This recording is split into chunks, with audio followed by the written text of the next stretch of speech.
If you put a picture of Derpy, you'll get more followers. Maybe. More people will click on Derpy pictures. 4. Nope. What? She's best. Yep. Sure. No. No derpies. We did derpy last time. Last time with Apple one. No, the derpy was in the video. Oh yes, he was Tractor Tires. Yes, she was. It was very mean. I don't know what you're talking about. Oof. I thought that it worked pretty good. Oh, Jules. I'm assuming they can hear us now. Oh yeah, they have for a while. Ah, good to know. It's when that menu went away. Mm-hmm. Soup. We had pizza. We had lots of pizza. We did. It was a lot.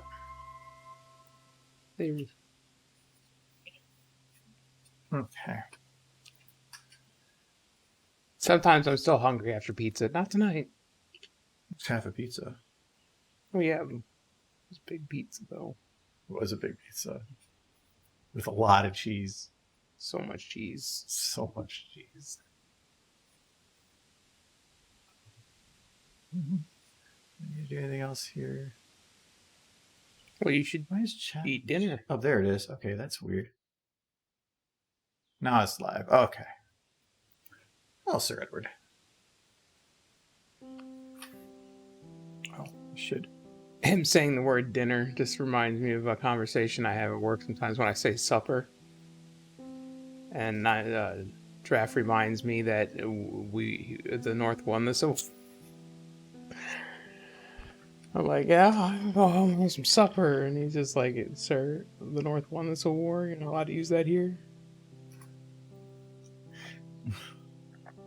I'm going to go home and have my evening breakfast. Hey, man, what is it called when you have breakfast for supper? Like, it's like a name for it. There's breakfast for dinner. Brenner. No, Brenner is not a word. No, that's when you have breakfast for dinner. It's Brenner. What about brupper? Brupper? Yeah. It sounds weird. What if you have brunch for dinner? Brunch for dinner? Yes. Brunner. It makes my head hurt. Yeah, like you can't. There's too many names. Lunch. No, it's Brenner. You have Brenner. It's when you have like biscuits and gravy and eggs and sausage links for dinner. Pancake. Oh, pancake. Hello, Blair. Hello, Knight. Yes, hello. I'm having some ravioli for dinner. Oh, nice. Is it coming out of a can? Yeah, is it Chef Boyardee or is it like good stuff? Hey man, Chef Boyardee is the good stuff. I used to eat that stuff all the time. Chef Boyardee is the bomb. It is the bomb. Okay. Did I just age myself? Sure. It's radical, yo. We ignore Michael. Thanks. I wish I gotta see if I can turn on that one. I know I don't have an RTX card in this yet, but like the green, the invisible background thing, because I'll just turn that on and see if it removes Mike. The good stuff. Well, that's good. Unless so it was Chef Boyardee. Yeah. Maybe. Who knows? Have you seen the picture on the front? He's a very happy man. You can't bake bad ravioli. So for this, I did do some more work. I had a little bit of time, so I was able to finish this shot. So she's animated. Oh, that's really loud. Let's see what this puppy can do. So she does her little sit there. So cute. I did realize when we were coming in or starting though that this foot breaks. So I gotta fix this. Pretty sure Earth Pony's magical powers have rapidly regenerating bones. So it did that because I melded or I merged the two, but the foot was locked, so it's doing A to B, but the leg is following the position of the rest. Easy to fix, though. I unlock, go to where it is impacting the ground, which is basically right here, when it comes off the ground. And then, when does it interact with the ground again? Never. Okay, well, we're just going to round it from here. And then, that's it. Done. This puppy can I like how well that seat works for horse. This puppy. That's why I picked this one specifically, though. Because it was the only one I could really get her to put her butt on. Boom, boom, boom, boom. Yeah, it's super cute. I'll go finish your ravioli. Your Boardies. So she sits down, but I need to do one other thing here. This leg. Link, Jules. Hey, derps. Start of stream derpy. No. Yay, start of stream derbies. There's no derpies. All the derbies. Um, That was clearly a derby. no, Oh, that derby, yes. There's no that's not recorded. We need more derbies. What if Derpy was sitting in the tractor Derp. instead? Are you and Michael Tony? Mike, you're Michael Tony now. Awesome. Can I be like Tony Oh. Danza? Because he had his own talk show for a while. Yes, I thought. No, doing well. It's Friday, so no complaints there. I enjoy my Fridays. It's been a busy Friday, even though I didn't work today, but it's been a good Friday. He spent all day napping, and it was very, very busy for him. Oh, I did. No, I don't think I actually need to fix this leg because when it comes around back here, Can't really see is it clipping? Yeah. But I don't need to do anything about it because it doesn't look like it's clipping. It's literally just floating behind it. So your assumption is that it's just moving. I do need to probably fix this leg a little bit though, because it does this little wobble there. So I'm going to just grab the whole leg here. So this is the wobble right here. Just round it. Some of this was put in because you can kind of see the leg move a little bit, but I really can't do anything about that. I'm considering it done, but not actually done. I'm still going to go through and do a lot of cleanup, a lot of fixing, a lot of the movement for her tail, a lot of that positioning. Right now, I'm not worried about that. That is my last pass through everything. What if Derpy was driving the tractor? Well, we did last time. There's two Derpies driving the tractor. They were not driving. They were being used as farm equipment. What is Applejack other than just living farm equipment? She is... okay, fair point. She is just a tree bucker. That is her life. So it took me a while to try to get the head positioning done and everything because it took me forever to get like her to look like she was legitimately looking around correctly. I did a lot of retiming because like if you just look at this is the original keyframe on top of it. Let's see what this puppy can do. So there was a lot of me changing and I moved. What I ended up really doing was I took a lot of the speed for it. And you can see these are all evenly spaced. I shoved a lot of it towards the beginning. I had her slow down towards the top here, and then had her speed up the butt coming down. Let's see what this puppy I still am a hard advocate for the juice box sitting on the other side. There's one idea that would maybe involve a juice box, but I'm not going to work on that right It now. wouldn't even be anything animated, just having it like in a cup holder. But there's no cup holder. You had one. There's a cup holder on a tractor. Every tractor in existence has a fixed cup holder somewhere on it. Nobody in their right mind goes out and drives a tractor all day without something to drink. Do you want me to add a hookup for your smartphone? Well, people who drive tractors don't know how to use smartphones. They do know how to drink beer. That is the one wrong thing I'm going to have difficulty with this tractor with. These are all the bones for all the pieces of the tractor. So you have your wheels that go around. You have these wheels that go around. Wheels on the tractor go around and around. But there's the one thing it doesn't have any bone to it. Steering wheel. There's no way for me to turn the steering wheel. So what I'm probably going to have to do is either make transparent the steering wheel, and then put another one over it, or I might have to actually update the model to add either a bone or just completely remove the end of the steering wheel so I can do it. It's going to be annoying. Use 2 models, just animate one.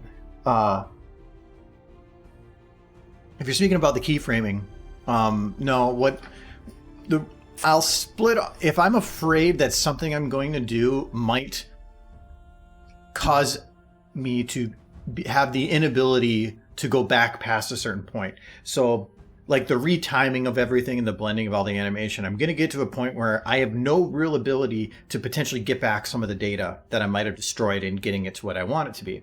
So I do not want to destroy my original keyframes. So when I get the keyframing done on anything that is of a more complex motion, I will copy paste it and I'll keep a separate version of it. That's to me, all caps on anything in the animation set editor are for references or recovery.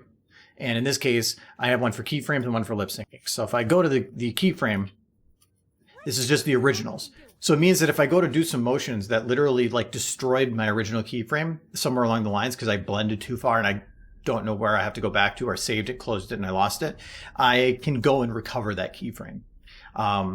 It's the same thing for lip syncing because I'm in a bad habit of like, I'll select everything and then say like out.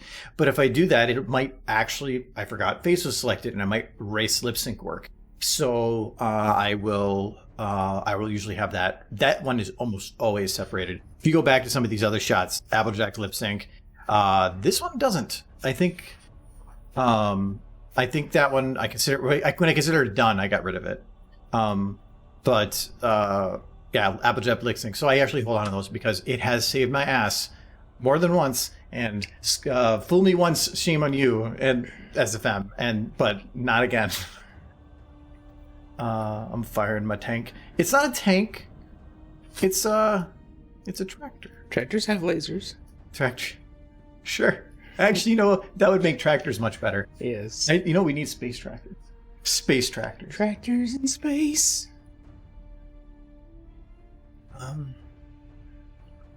The spit cup. Why do they need a spit cup? Because those are for inside. Well, yeah, that makes sense. They'd probably just spit in the field if they were outside. Perhaps the exhaust pipe doubles as a cup holder. Just stuff a juice box down there. Oh yeah, that sounds safe. Sure, everything will be fine. It definitely won't do anything tractor to be safe. No, not at all. And if anything, if too much smoke starts coming out, you just pour the juice box into the exhaust. Because it's exhausted. It's tired. You know what helps somebody that's tired? Nice cold juice box. So, yep, just jam it in there. You know what? Every tractor I'm running where I grew up, where everybody on their own farm was barely working as it was, and everybody was just jury rigging it to keep it going. Nothing was safe. I never figured out how to make groups for certain models. So you're using like that in the animation list. I can show you how. Actually, it's actually pretty easy. It feels like you should be able to do it with like an easy. It's one step you have to do to enable it, and it's stupid because it's usually one it's too easy to miss it. There we go. Okay.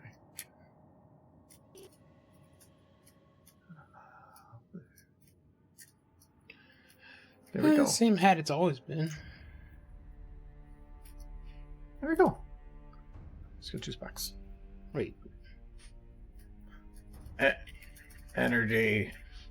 Yes. And I think this is a big tractor, so it needs a big juice box. Here. Okay.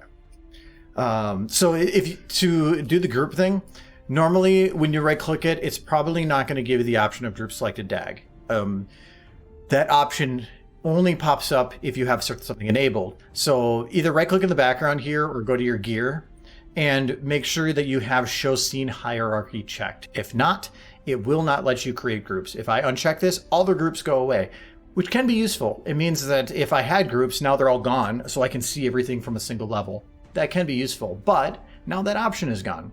I am not able to select this. The other reason that you want to do this though is if you add an animation set via like a to like an alpha value in an override, a material override, you cannot see that material override unless you actually go to you turn off scene hierarchy. So that would be what you're probably looking for. But as soon as you turn it back on, pops it all back there. Sunset, that feels like a bad idea. So fingers still numb from vocal, and the fingernails itch. How does fingernails itch? Yeah, it's how do you it itch itself? It's a conundrum.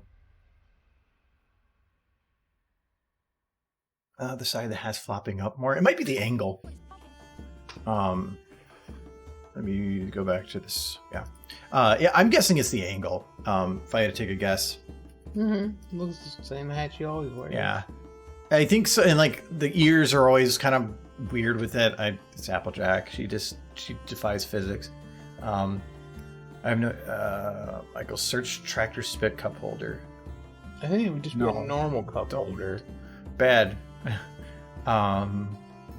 Beef in the camera. Yeah, it's probably. So yeah, hopefully Wishy that helped you. That's the other reminder too. If anybody has any questions about SFM or how things work, or wants to see previous works that I've done before, because they need they want to do something similar and they want to know the thought process behind it, any of that stuff, that's the point of the stream.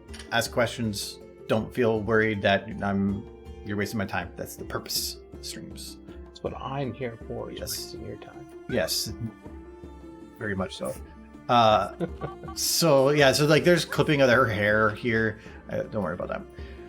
So now she sits. One of the complexities with this shot is because of this zoom. Oh, and I added the camera movement too.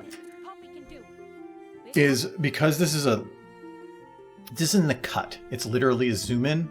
I have to make sure that whatever happens at the end of one shot is exactly as begins in the next one. But I'm not too worried about that because it's.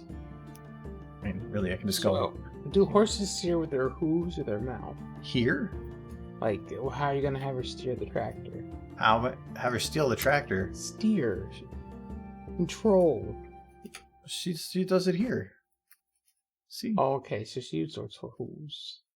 That makes sense. She is in control of the situation.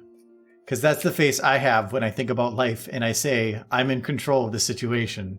I like the idea that she's like, puts the goggles on because moving 10 miles an hour is super, super fast. She doesn't go, she's like, wow. That's an impressive tractor. It's got like 2 whole horsepower in it.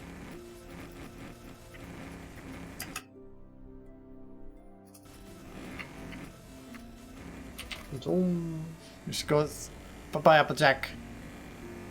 She's... I did retime these a little bit, too. I think I want to add... I want to have her start the engine. But how do you have a horse start the engine? Like... You turn the key?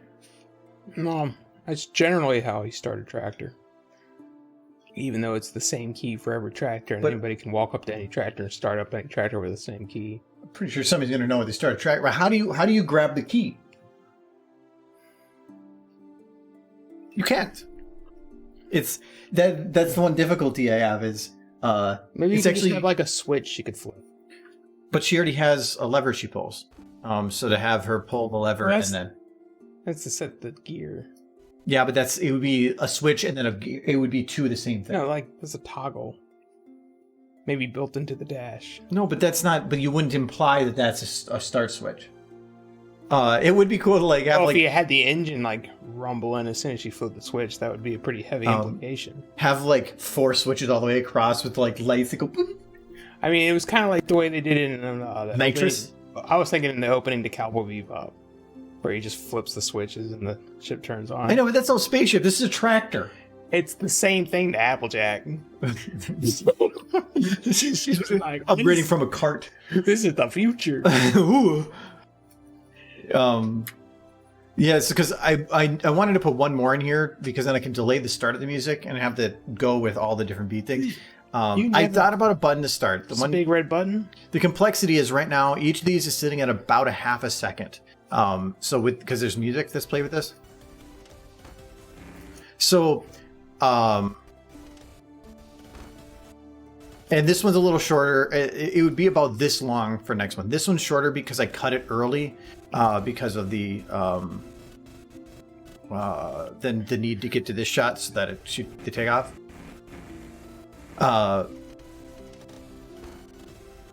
Yeah, I think I timed the audio for that.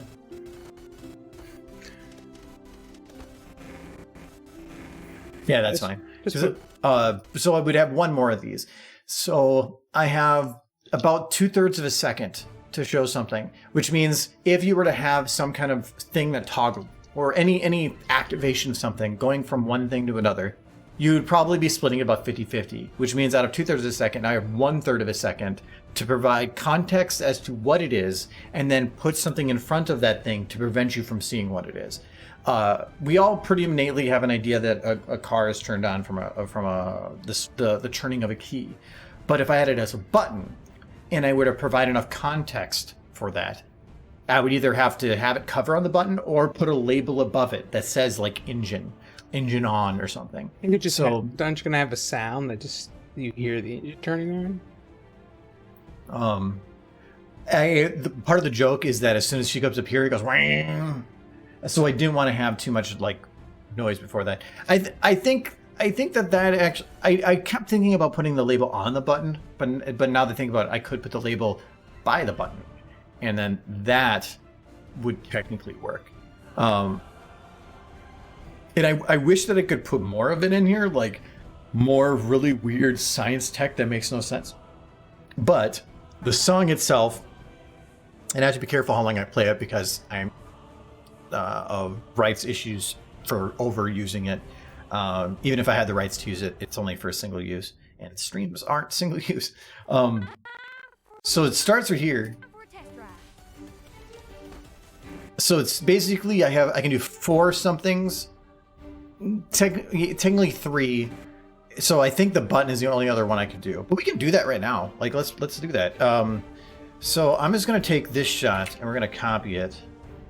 I'm gonna put it at the end because then Wait, are you gonna be taking out the shot with the lever? No, the lever's gonna stay there. Okay, good. Because that's a good shot. I am. If you ever get a red background for this, it normally means that somewhere one of these shots, this little line that's right in between there, is not actually on a frame. So like you can see here that when I move this, it jumps. It means that somewhere on here, one of these, and will it let me example this? No, they can't. But it means that something is missing on that. Normally what that's going to happen is if I switch from like 30 FPS to 24, because it will end up having frames in the middle. So everything becomes red in the background saying, something's wrong here, fix me. The best way to fix that, if you ever have that, is to just select 2 frames like this.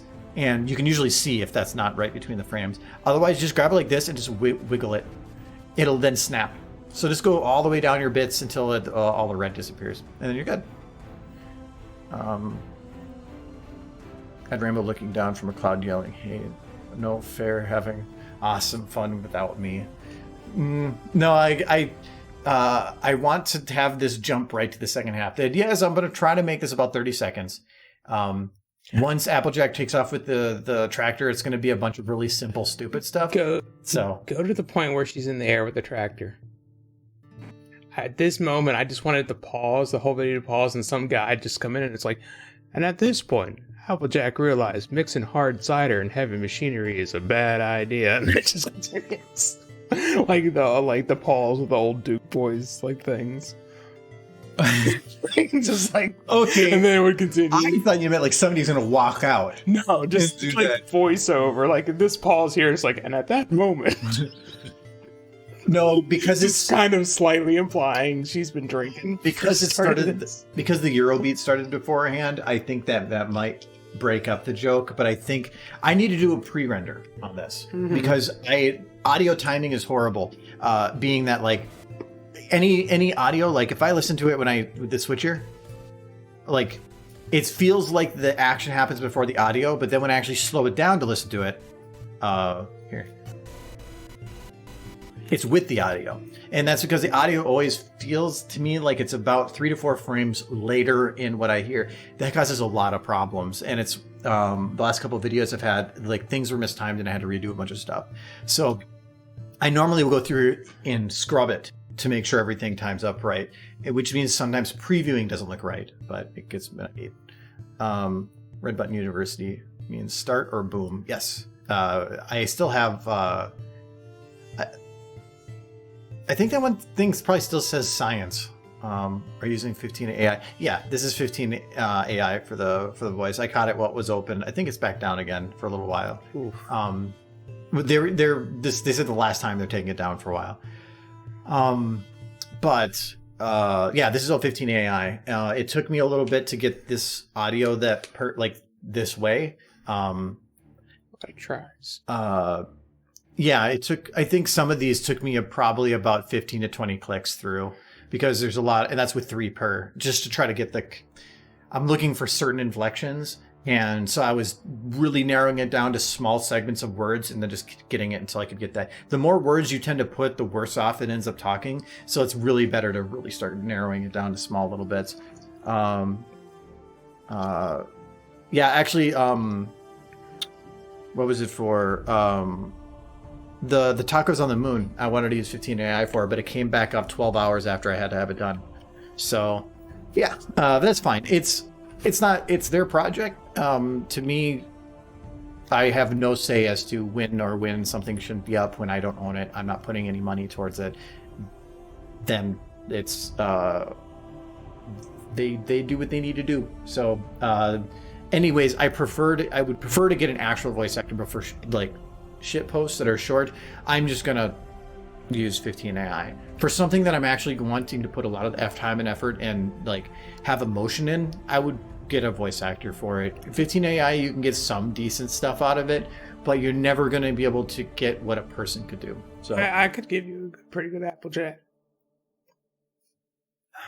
If you say Yee-haw, well, that's all she says. Yeah, like Yee-haw and apple. There you go. Yee-haw apple and apple bloom and Big Macintosh and Granny and my dead parents. Yee-haw. I never heard her say dead parents. Well, that's because it's really hard for her. Okay. Yeah. Yee-haw. I love it. So. Okay, so this is timed basically fine. So this is going to be, we're going to set this. This is going to be engine. Okay. I do need to do speed lines. That was the other thing I need to figure out at some point, but not right now. All right, so we're going to say that the button for on is here. We're going to lock our camera there. All right, now we need to find a button. Let's go to the button store. Essentially, there's only one real good button. There you go. Just slam them in there.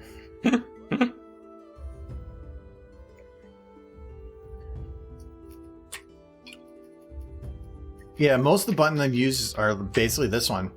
I like this one because it's a big button and it's pushable. That sounds like it should be a thing, but apparently that's not. Do you think any button would be pushable? There we go. Just a big old box. You do expect this button to be green. If this button has a bone, this could actually work. But I can guarantee you it doesn't, being this is from Left 4 Dead. Wait, it does. Oh, there you go. Wait. Yeah. Okay, it's a stupid placement because, there's no bone to just push it in. Wait, okay. If this has a sequence, I'm going to be bothered. It doesn't. Good. It's workable though. I can make this work. No, so you might think that makes no sense. What's going on with that Applejack's arm there? I had to get her out of the way, the camera away. So, see, the camera's right in front of right here, so she had to get out of the way. So she's not happy about it. She's very angry. She's like, this is not Apple. This is not Apple at all. So it looks like she's like where is it here? There it is. So it's like she's like fuck you. Like, screw you. I'm gonna She's already got road rage. I'll fight me, bro. If a pony could flip people off, that's what she'd be doing, right? She's like the Irish, like, come here, I'm gonna beat the hell out of you. I'm gonna break out of the. She fell out of the 1920s. All right. So this is gonna be even button. We're going to. Actually, let me check that again. We're cabinet. Perfect. The cabinet, I can go away. I don't want it. I just want the button. Yay, button. Button and ring. Fancy. Yeah, they're separate. That's a pretty good button you got there. Yeah, I will. Don't use that. It's a little too clean, though. For the rest of that tractor, I feel like the button texture needs to be like. I can add some like other like dials and stuff on. Can you just like throw the texture from the tractor on the button? Like kind of, because then it would just be like the same color. It would take me a little bit. I would actually think that it should be like a black or something, because I don't see them putting the same texture on. Yeah. Well, a lot of these tractors, they just use one paint color for the whole tractor because it's aesthetics isn't their priority. Well, branding is a big part of color. Like the color John Deere tractors is like their color. No one else is. Oh yeah, no, that I understand. And they put it everywhere because it's also cheaper just to use one color. Okay, so this I'm going to lock to tractor.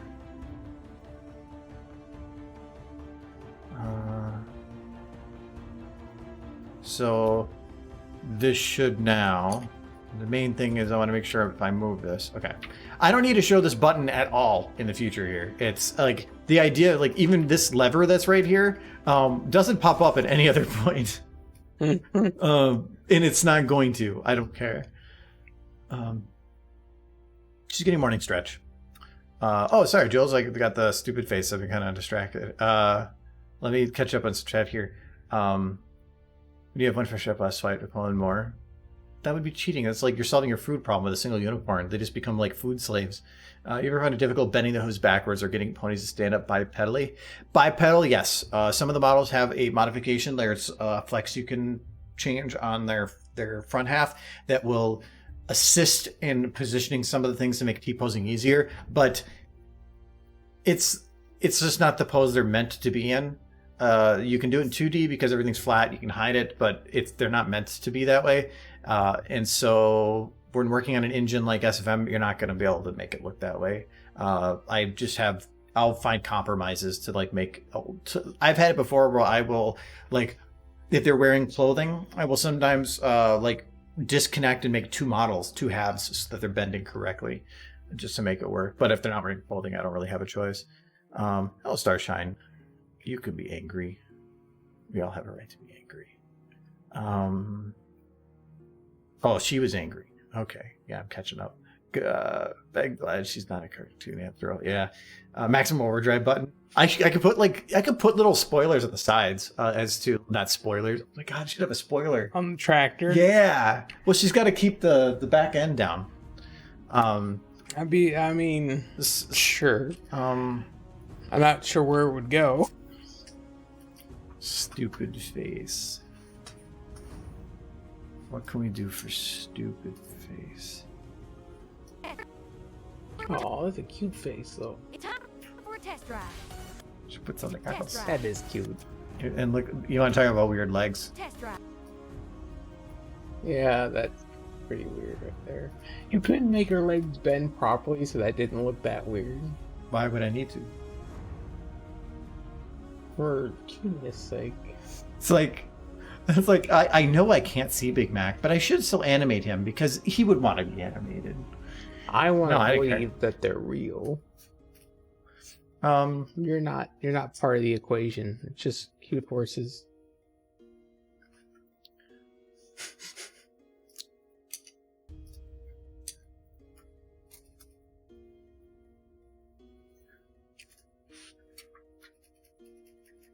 You gotta pick a horse. That's just eyeballs.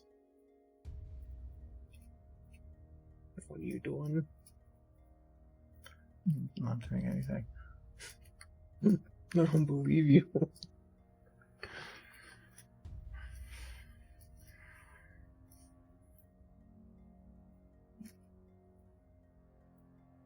I don't know. Okay. Well, that's not what I was expecting.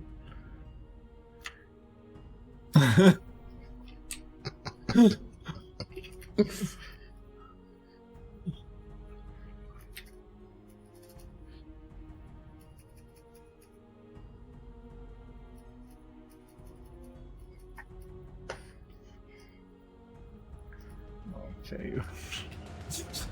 She's frozen in carbonite. Yeah, exactly. It's like Applejack, no.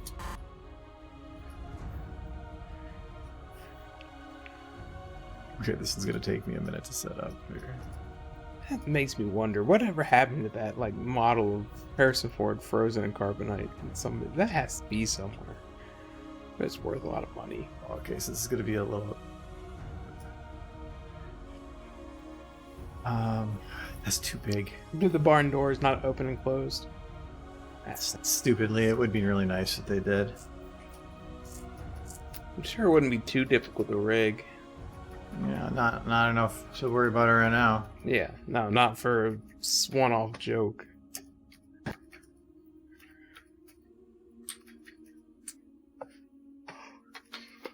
Let's do. Oof. I guess we'll just do. Let's try that one.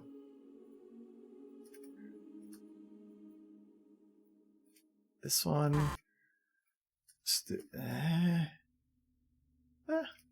It's better.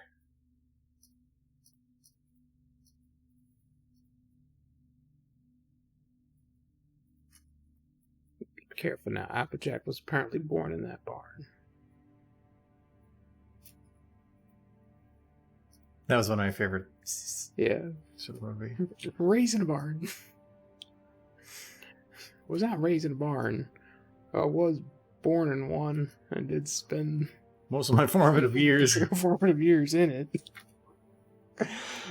Okay, I'll do that, and then where's my backside? I'm putting way more effort into this than I thought I was going to.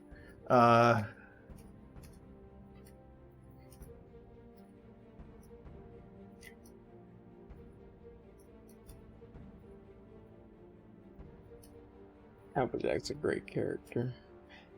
Okay. I think that's the biggest thing about G5. Like, can they really match the G4 ponies per character? Oh, that one does. We'll find out. So okay.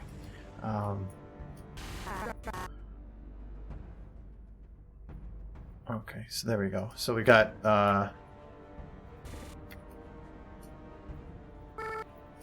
we go. Well, so we got a barn. Let's see, It's got double. he's there. There's like, feed me, Oh no! What does it feed me. I'm hungry. eat? Give it Apple Bloom. Just feed it.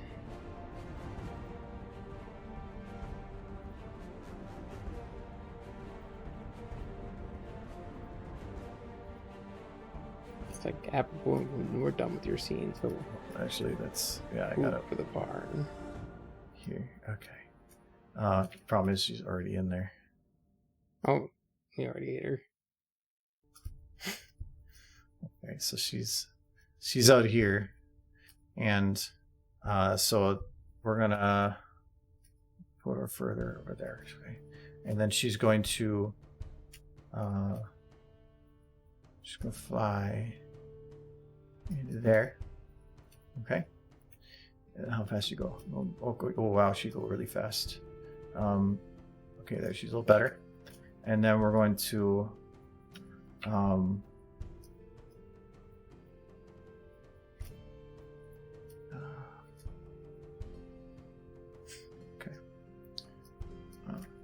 okay.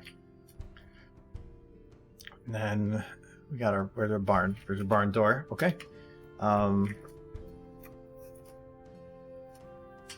that, and then we'll do there. Okay. There we go. There. Put it there. And then she's right there. At this point, okay. Do that, and then we'll move this, and we'll move it there. Okay, there we go. Okay, so now it hungers, Michael. See it hungers, and then it's like feed me, and then Oh no! She will be Ms. burn me. Applejack looks like she's celebrating. She's just like, yay! She's like, I'm going in. I'm gonna go save that balloon. She got eaten by the barn again. Well, kind of in the middle of one. Questioning is too big. Barn is questioning its own existence. Well, it's sadly. Oh no, wait! I can. It's regretting its existence. I can.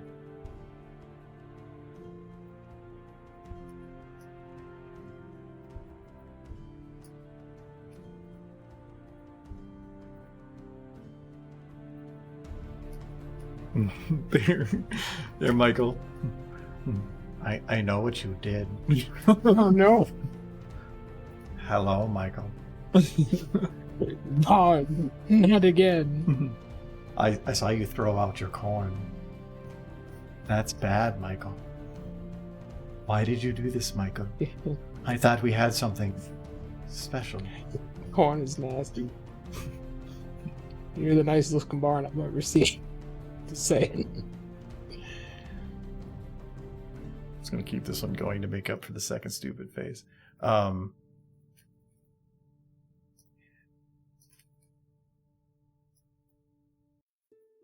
Every barn I was ever worked in is like 30 years old and falling over.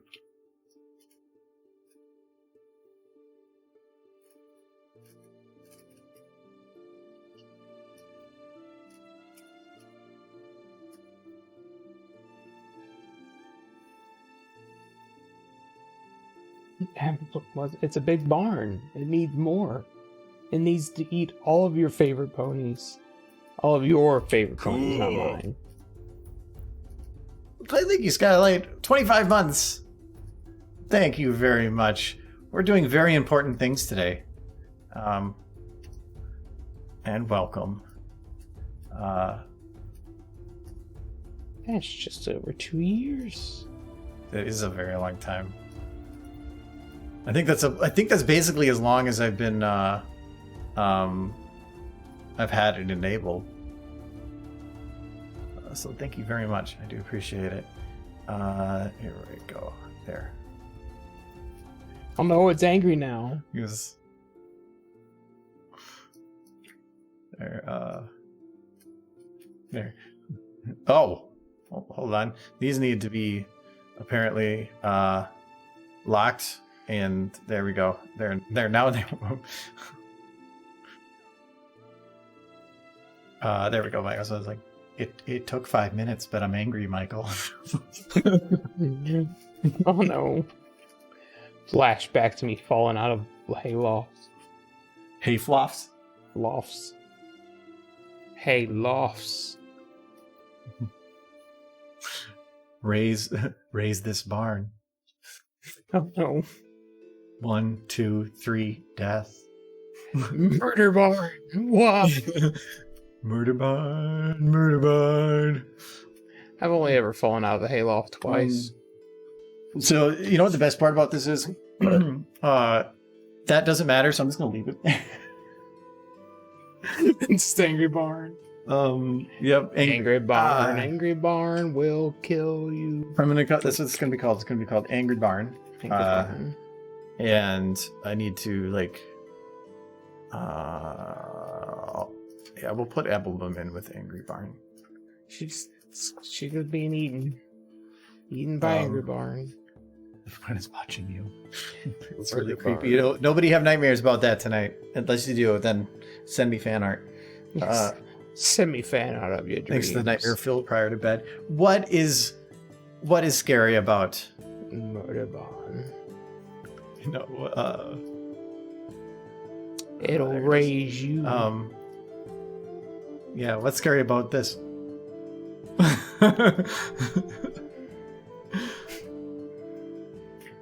I follow. Actually, you know what? He's got a mustache too. Yes. Le Barn. Apparently, mustache is making lunch. No, I did that because I saw these up here and I thought of eyes, so I'm like, let's put eyes on it. No, he is. It's very angry though.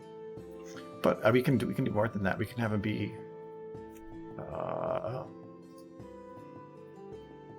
Instead of angry, he can be surprised. And then he's like what would be something like I prefer bread. You know my favorite. Or he sees another sexy barn. That's how barns are raised. And then he's like, two whoa, barns. baby. Make it move. I'll raise that barn. It's like, you come over here. No, you come over here. It's pretty much their whole relationship because neither of them can move. Thanks for the follow, Matthew. Then the barn's like I'm gonna go hang out with that barn, and then oh no, it left its eyebrows. I can't lock it. Oh no, I could lock it to it, I guess. You know. Oh no, it would. I don't know. You know what my favorite part about that barn is? Just as the barn from My Little Pony, is that it has horse corrals in it, like for keeping horses. That's where you put horses. It would make sense. There are horses in this barn. There's cows. They lock them up. Well, yeah, they got to protect themselves from it. They're already creating forced labor and consuming their milk for apparently sentient creatures. You would think eventually they're going to revolt. I feel like even the show was self-aware of this with the sheep. It's like, you could have just asked, and then she just slams the gate in their face. Applejack's got a deep, dark secrets behind that cute face. Okay, now the barn. It's like, Applejack, are you keeping sapient creatures against their will? Look at my face. Does this look like... Uh-oh.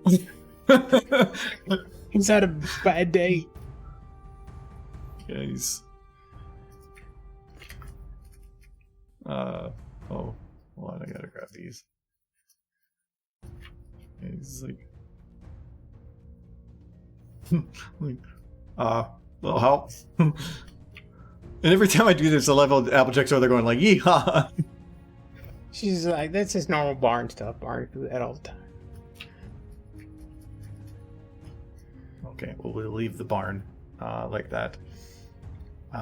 All Hill Murder Barn. I like Murder Barn more. We're going to call it Murder Barn. Murder Barn. That implies he's not friendly.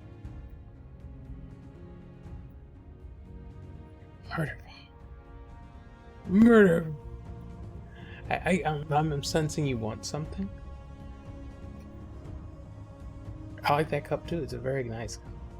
It is a nice cup. It's got ponies on it. It's got horses.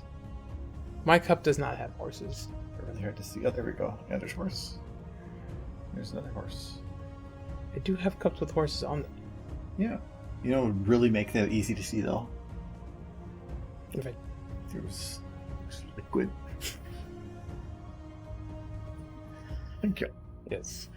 Grab food. You can grab ravioli, too. A day later, Twilight and AJ standing in the barn, looking at the tractor sticking out the roof of the barn. How did this happen? Cutie Mark Crusaders, tractor racing. I can see that. I think they almost tried that. Kendo. Oh, that sounds like fun. That was my cup. That was a Stein Good Sir. For Final Fantasy VII. Think of Hell House. Or this is Stein Good Sir. Yeah, it is, but it's my cup. It's my cup. Shut up.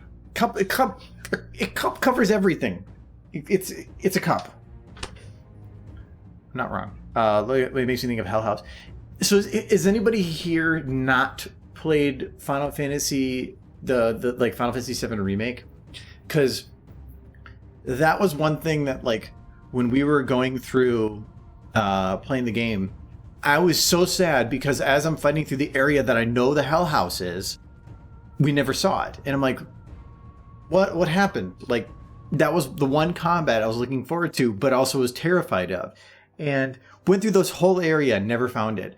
And then, like, they had the full sequence for just the Hell House, and we freaked out because I was disappointed it wasn't there, but then they made it its own thing because of how popular it was. Hell House was awesome for that. It was great. For the makers of Monster House Come to Murder Barn. He's fine. I'm happy, Barn. I only do good things. I remove bad from the world, and the good, and the rest. I think the fact that, like, it's just this, like, clean kind of, I mean, like, the eyes are a little creepy, but just then the fact that it's just, like, rusted wooden gates, like, that's yeah, like, that leaves me some questions. Anyways, what was I doing? Oh yeah. Well, I did accidentally make another apple bloom here. Oh yeah, we're doing the shot. So I need to grab Applejack here. I haven't played the remake of 7. It is, if you have never played Final Fantasy VII, the original one, you're probably gonna miss. It's gonna be a good game, but a lot of what made it great was the fact that there was so much that between both versions, the original and the remake, that were just in common, and the little snippets of things that you would only catch if you knew the original game. So if you played the original, I highly recommend it. If you haven't, I still recommend it, but I would recommend you probably play the original first. Because I've never seen a game do a remake like that and be as accurate to the original. Well, still, other than the ending being a little weird, but we'll see where they go with that. But it was really, really good. And they have the new, like, DLC thingy coming out with Yuffie later this year for PlayStation 5. If you already own the game, they'll give you get the PlayStation 5 copy for free, but the Yuffie part is only on PlayStation 5 and is a DLC. So you have to actually buy it. No cups. No, it's a cup. There's also another thing, the Final Fantasy VII Ever Crisis, I think it was. That looks interesting, but it said it's episodic, so we'll see. I'm a little bit concerned that that's going to be a game that's going to be expensive when they say stuff like that, but it looks good. They're definitely cash cowing the hell out of Final Fantasy VII, though. All right, so we need to. What does she do here? She says some things. Big Mac? Can do. Big Mac? Gas her up. Yep. Okay, so this is. I've been doing really half-ass lip syncing here, so I don't really need to. Big Mac? I will make a copy here for my lip sync. And normally I make a copy because there's motion. There is really none here because I kind of deleted it, but I do want to just think for later. Okay.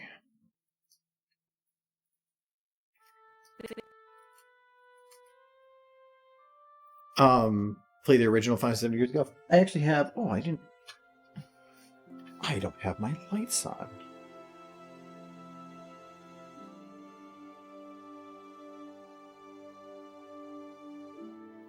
Oh, pretty. Yeah.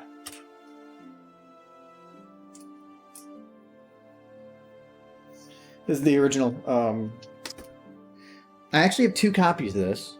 I think I accidentally stole a friend's copy, so I actually have 2 of these. But yeah, original discs and everything. Still, there's a few scratches on there, but nothing deep. It's just the standard use scratches. Copyright 1997. Jeez. So I think it's fun looking through these manuals, because like games with manuals, I was looking through, I found my Final Fantasy 3, which is Final Fantasy 6 technically, but when it was 3 for America, I found the instruction manual for that. That is, it's from the past, Jesus Christ. But yeah, this is, I'll put this one back. Actually, I'm just going to put that Legendary Dragoon, you're going to be underneath the one. I have Legendary Dragoon, Final Fantasy 7, 8, 9, Vagrant Story, and Xenogears on PlayStation down there. I remember having to be careful getting Yuffie one wrong decision and she'll steal one of her items. Yeah, well, really it's a video game. Items are to be used, but... but there's a chance that you could just not even get her. Avalon looks too despondent. Cross her hooves over her barrel. Looking PO'd instead. Both, unless she's bitching about being left out. She's not being left out. It's because of this. About talking about the tractor. Only cost Apple Bloom's college savings. Wait, what?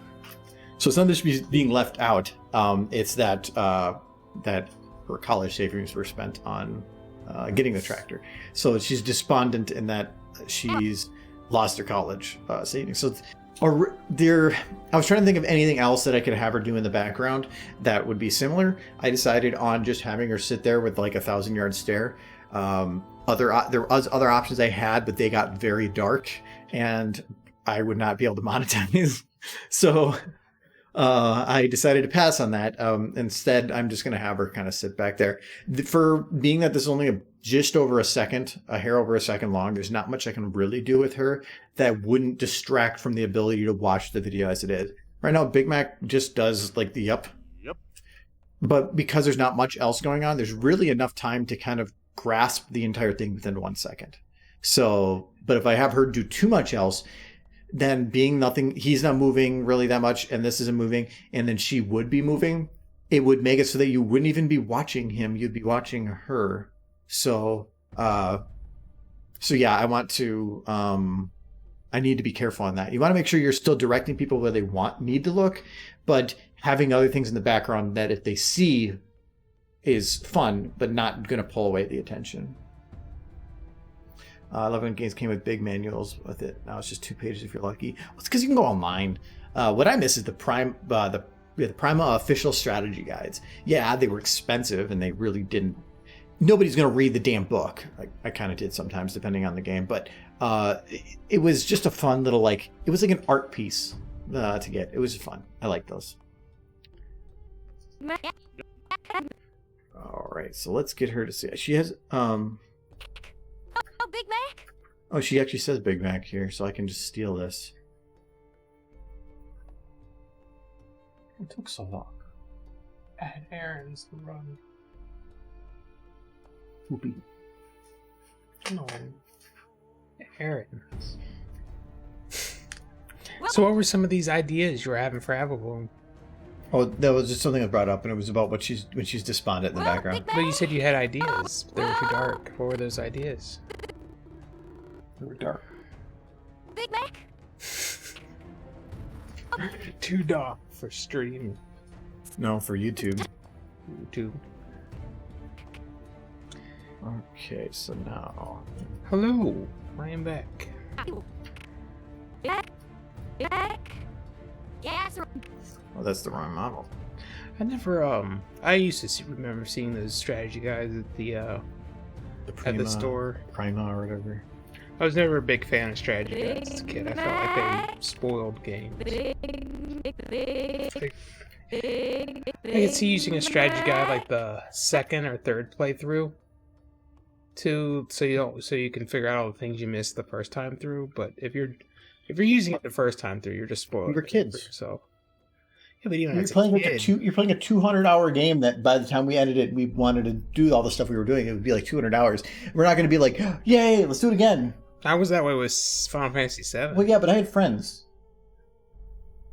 No, that was what I did with Final Fantasy VII, with friends. But we had other games we wanted to go play. I didn't have friends growing up. Big Mac? I lived out in the middle of nowhere. No, you Mac? couldn't exactly like Big walk Mac? down the street and hang out with your friends when you live in the middle of the country. And when I say middle of the country, I mean like out in the boonies where cows outnumber people. My childhood. My childhood. Childhood. Oh yeah, other kids I really had to hang out with my brothers and sisters, and that can get old pretty quick. Okay, I think the rest of it I can just blend.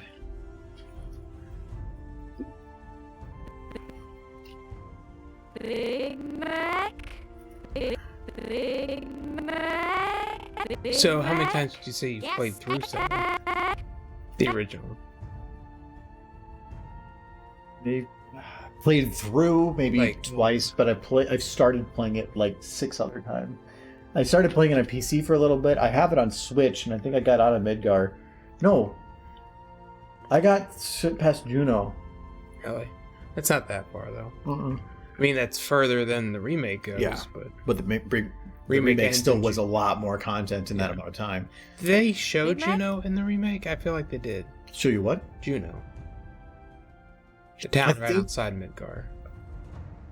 I feel like that's where it ended, No, or did it just walking away from it? I think they were walking away from it. I don't think they actually showed Juno.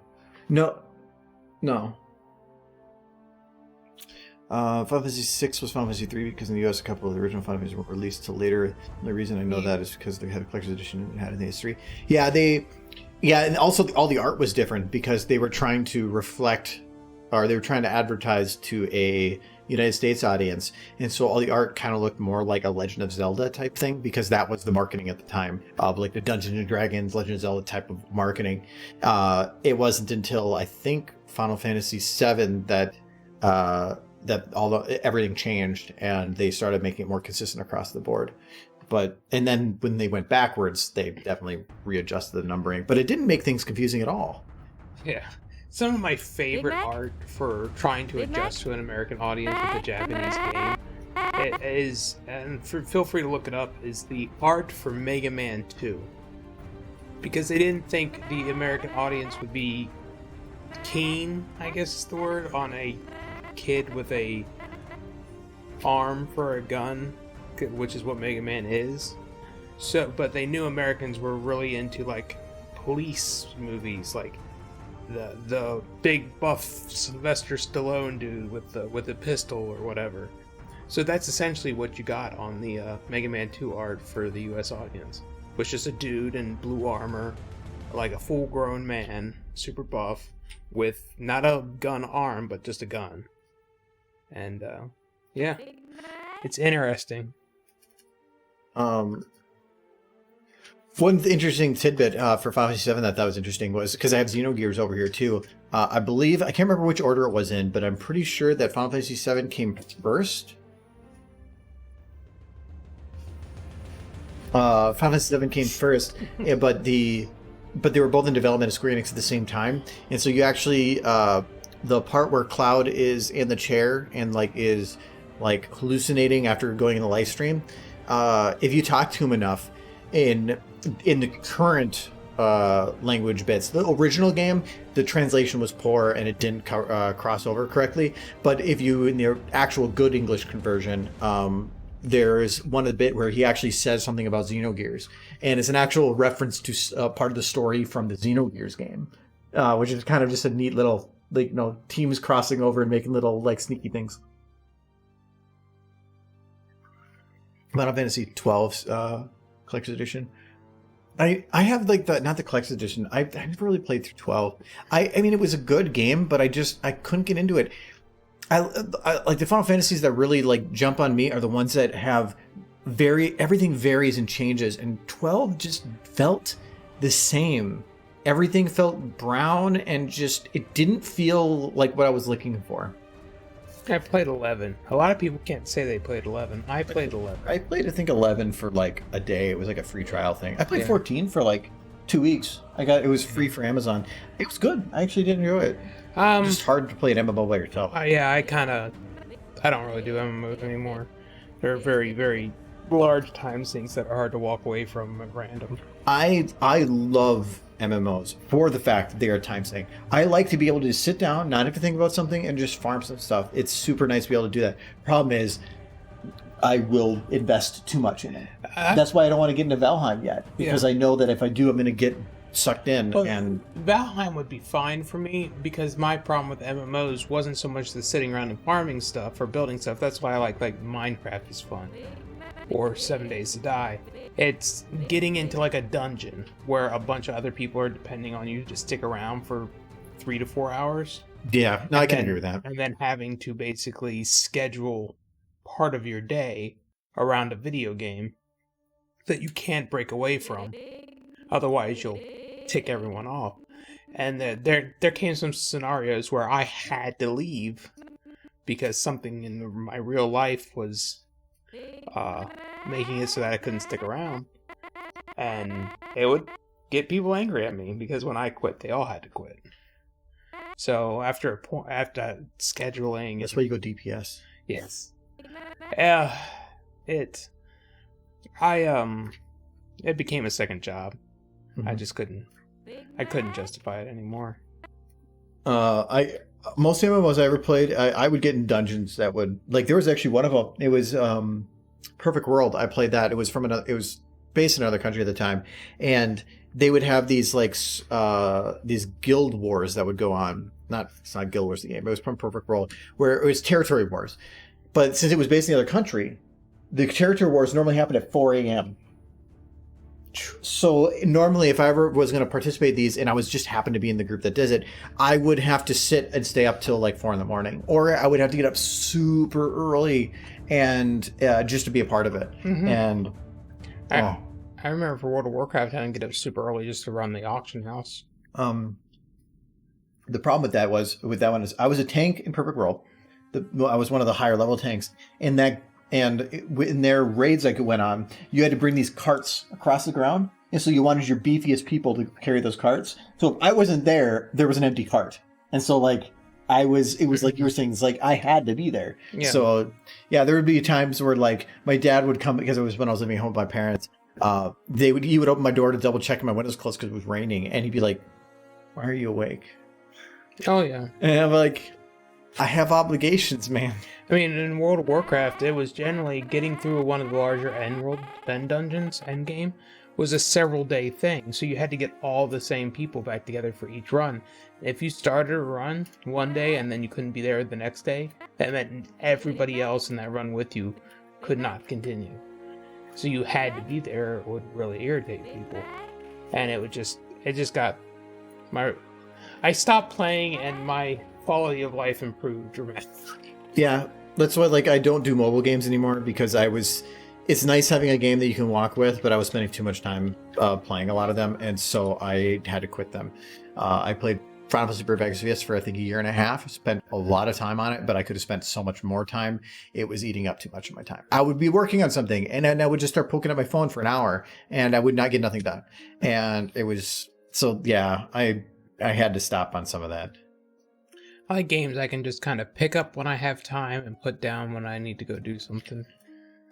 That's why I love roguelikes. Mm-hmm. Because roguelikes are that way. It's I have time to do like a half hour of something. Well, that's perfect. That's the whole point of a roguelike. I love Star Renegade. It's a roguelike.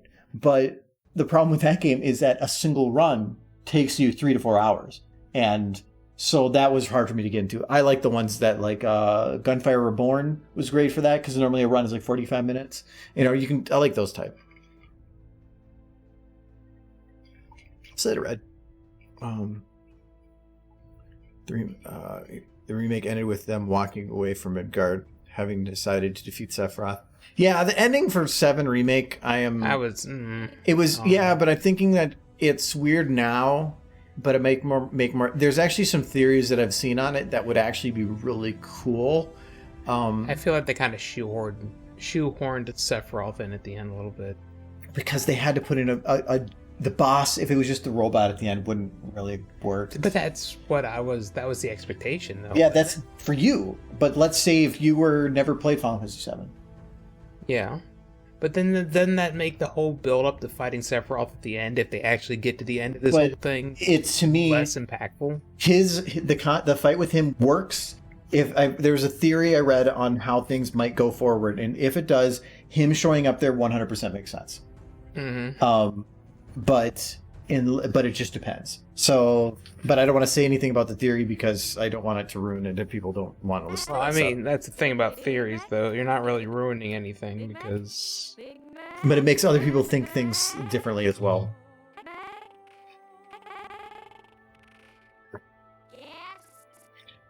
Yes. But no, I'm curious to see where it will go, and it's hard to say whether or not it was a bad ending until we know where the next beginning is. They had to give a reason for him to pursue Sephiroth. Well, before it was... I mean, he showed up early in Midgar. Before it was about you were building him into a villain. They jumped him right into a villain. They skipped some steps. But before they were trying to be sneaky on some of the stuff, and then they build him into it. Everybody knows it now. He's one of those popular villains of all time, so you can't really sneak your way in for places. So instead, they just wanted to start building that early on kind of crazy for it. Thanks for the follow, Elizabeth. Elizabeth, sorry. What was their objective initially after leaving Midgar? I'm trying to remember. Originally, they were going to go and get Eris, and then they were just going to get away. Yeah. It just happened to be, I think, that their getaway ended up being out of town, and so then they split up, and then they decided when they got to Juneau, what the hell are you gonna do? Oh yeah, they kind of just all sat down after they got out of Midgar because they couldn't stay in the city anymore because they were wanted. That's where they could actually sit down Red 13 and figure out who the hell are you? We haven't had the time to talk to you yet. Mm-hmm. So, but we'll see. It's I think the Square Enix of 5 years ago, probably 7 or 8 years ago, I wasn't a big fan of. With Final Fantasy 15 and some of the newer things that are coming out with, it's given me a lot of hope for the company. A lot of the storytelling they're doing, a lot of the other games they're coming out with, it feels like they're getting back their vibe. They're the thing that made them good to begin with. Well, they don't have the people that originally made it that way. You don't have Hironobu Sakaguchi and stuff, but he kind of went his own way after Square Soft became Square Enix. He left after Final Fantasy IX. He wanted to make his swan song, and then after that he left. He went and made Mistwalker, which is the company he does now, made Blue Dragon, which was actually a pretty good JRPG, and some other things. He actually has a new JRPG coming out on Apple Arcade, but it actually looks pretty good, so... We'll see. If it ever comes out the PC. It's him going back to his origins because they went back and played Final Fantasy IV, and it reinvigorated him to make just a classic old style RPG. Not 2D in any way. It's still 3D. You'll have to look it up. I don't remember what it was called, but it's a more recent thing. But I don't know why it's an Apple Arcade. That just seems weird. I kind of want to go back and play Final Fantasy 1. Oh, and the music for it. Guess who it's done by? Who? Okay, you have Hironobu Sakaguchi doing the directing. Who do you think would do the music? Is it Nobu? Yeah, it's Nobu Uematsu. Yeah. So he's, I think those two are tied together like this. Okay. You're going to see them always working together. I'm surprised he's still working. He's got to be in his 60s. Nobu Uematsu? Yeah. I'm actually curious. I mean, he's been at this since the very first Final Fantasy back in 1990. Did I get that right? That's close enough. 61, okay. He's actually, I don't know what I would have thought. I was thinking, but the thing is, to me, I've listened to some of his more recent music, and to me, it's not as groundbreaking as his original stuff was. When it came to 8-bit, he was beyond the master of building absolutely spectacular and amazing music. It's really hard to do that now because Before, people didn't really care about the music. He was a brilliant man with music that made brilliant music with what he had. Now you have literally composers building giant scores for stuff. Some are better than others, for sure. Like he was writing, but it's not as drastic of a difference as it used to be. He was writing music for Final Fantasy since Final Fantasy 1, but I feel like he got notoriety, and one of the reasons 7's such a big hit was in 7. Because that's when you started being able to incorporate, like, orchestras into video games. Well, no, some of my favorite music from the entire series is Final Fantasy, like, 4 and 6. Yeah. You're not getting the elaboracy, is that a word? You're not getting the elaborate orchestra sound, but you are getting, it's not always about like the full score, it's just the writing for it. And I love some, like Terra's theme from Final Fantasy 6 is spectacular. The opera theme, all those are just, the opera theme's good, yeah, all of those are just really, really good. And they were able to convert those into full orchestra, and they still were amazing. So I think it was being able to work with a medium that was you would normally consider restrictive and making it something glorious. That was what I loved about Uematsu. And not to say he still does great stuff, but he is a drop in the ocean instead of being the ocean now. Yeah. So it's very different. All you have to know is the guy wrote One Winged Angel. That's all he needed in life. One Winged Angel was good, but I think I still find that some of the music from Final Fantasy VI is some of the best stuff he ever did. Yeah. I mean, Flight of the High Wind, which was the overworld music in 7, I have to use the High Wind. Too. I love that. Like that's the single most iconic for me. It's just da da da da da da, like that song. It's so good. A lot of his inspiration for music is carried over to all the other games. The Crystal theme is used in almost every Final Fantasy, which is the rolling up score and then the rolling down score. Yeah, real simple, but it wasn't. Well, yeah. He was great. They have a live action concert they go around and do, and I've been to it once. Distant Worlds concert. They came to where I live one time, and I got to see it. And it's the official Final Fantasy concert, like that Square Enix endorses, and it was so much fun. Cosplayers everywhere. Seeing and being there to hear a full orchestra play it without it being a recording was super cool. And I was like 8th row because it wasn't that popular as like, it wasn't a sellout type performance. So we were actually able to get really up close. I think the entire place was about half full, maybe a little less. But that was fine with me. I got what I wanted out of it. I would so go again. Maybe you'd hope the roads were better next time. Yeah, the roads were pretty bad last time. We're gonna do a little bit of. I want to make sure I didn't miss anything here.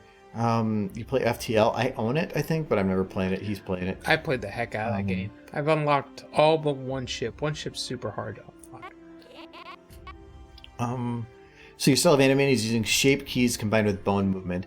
Kind of when it comes to like face animating, a lot of it is shape keys, so I just work with what's there. I like shape keys because it breaks everything down into pieces. If you have bones, you're able to basically do everything, but I like having that restrictedness of the shape keys.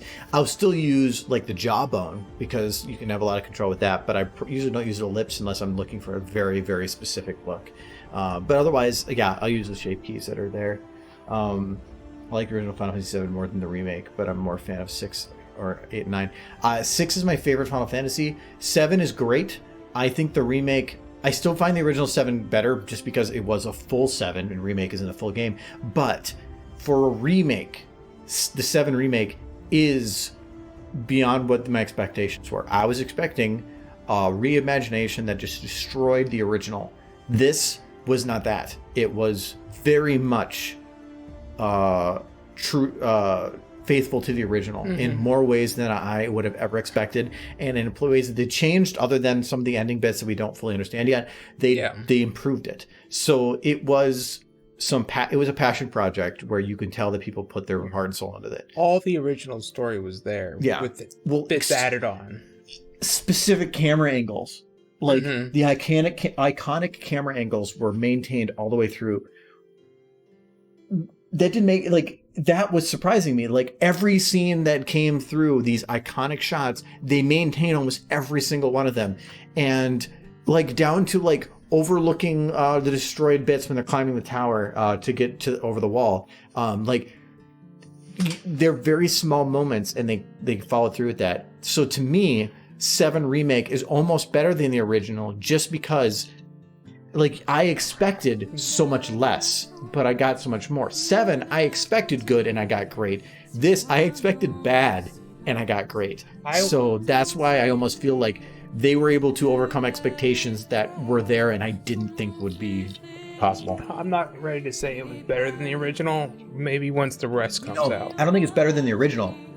But in terms of beating my expectation, yeah, I feel like the remake did almost better because I had a lower bar. That's fair. For sure. I was pretty impressed by 7. The ending is, again, a little confusing, but we'll see how that plays out. Yeah, well, I want to hold my breath in that because I don't want to... If you talk negative about something before you know what the direction they're going within it, you could impact their original vision for it. Yeah. Because everybody starts yelling and screaming that something is bad. But if we lower expectations, like people have talked about like Jar Jar Binks from the original Star Wars 1, where they're like he's a horrible character. But then there's all these theories that were like he could have actually been built up to be the Sith Lord. He could have been, but he wasn't. Yeah, but he didn't. Because if you have somebody that has a vision for something that's going forward, and then as they are in that episode, you get a ton of backlash, even though you know that that character's meant to be that way because he is going to turn into something different down the line. But then you have your execs that don't give a shit because everybody's angry about it and say, change it, we don't care. Well, now you're having to completely rearrange your vision and you're going to change everything. So to me, I want to see what they do because they already had a good vision with the remake, first one. They've done a good job with it. So why would they mess up on that part? So like, I want to see, I have good hopes for it anyway. What I'm kind of hoping to see is just a story that, like the first remake, followed the general storyline of the original Final Fantasy VII, but with some minor alterations. If they go off on a complete separate tangent with the story after Midgar, personally, I'll be disappointed. But if they just continue like they've been, the same general stories, some things can change, but the general path they take is still the same. Yeah, well, I think that the general path is going to be the same. I think going forward, the next game, I have a good feeling of when it's going to end. And that everything up to there is going to be mostly the same, but the ending is going to have an upset. And not probably an upset, but it's going to be a big deviation.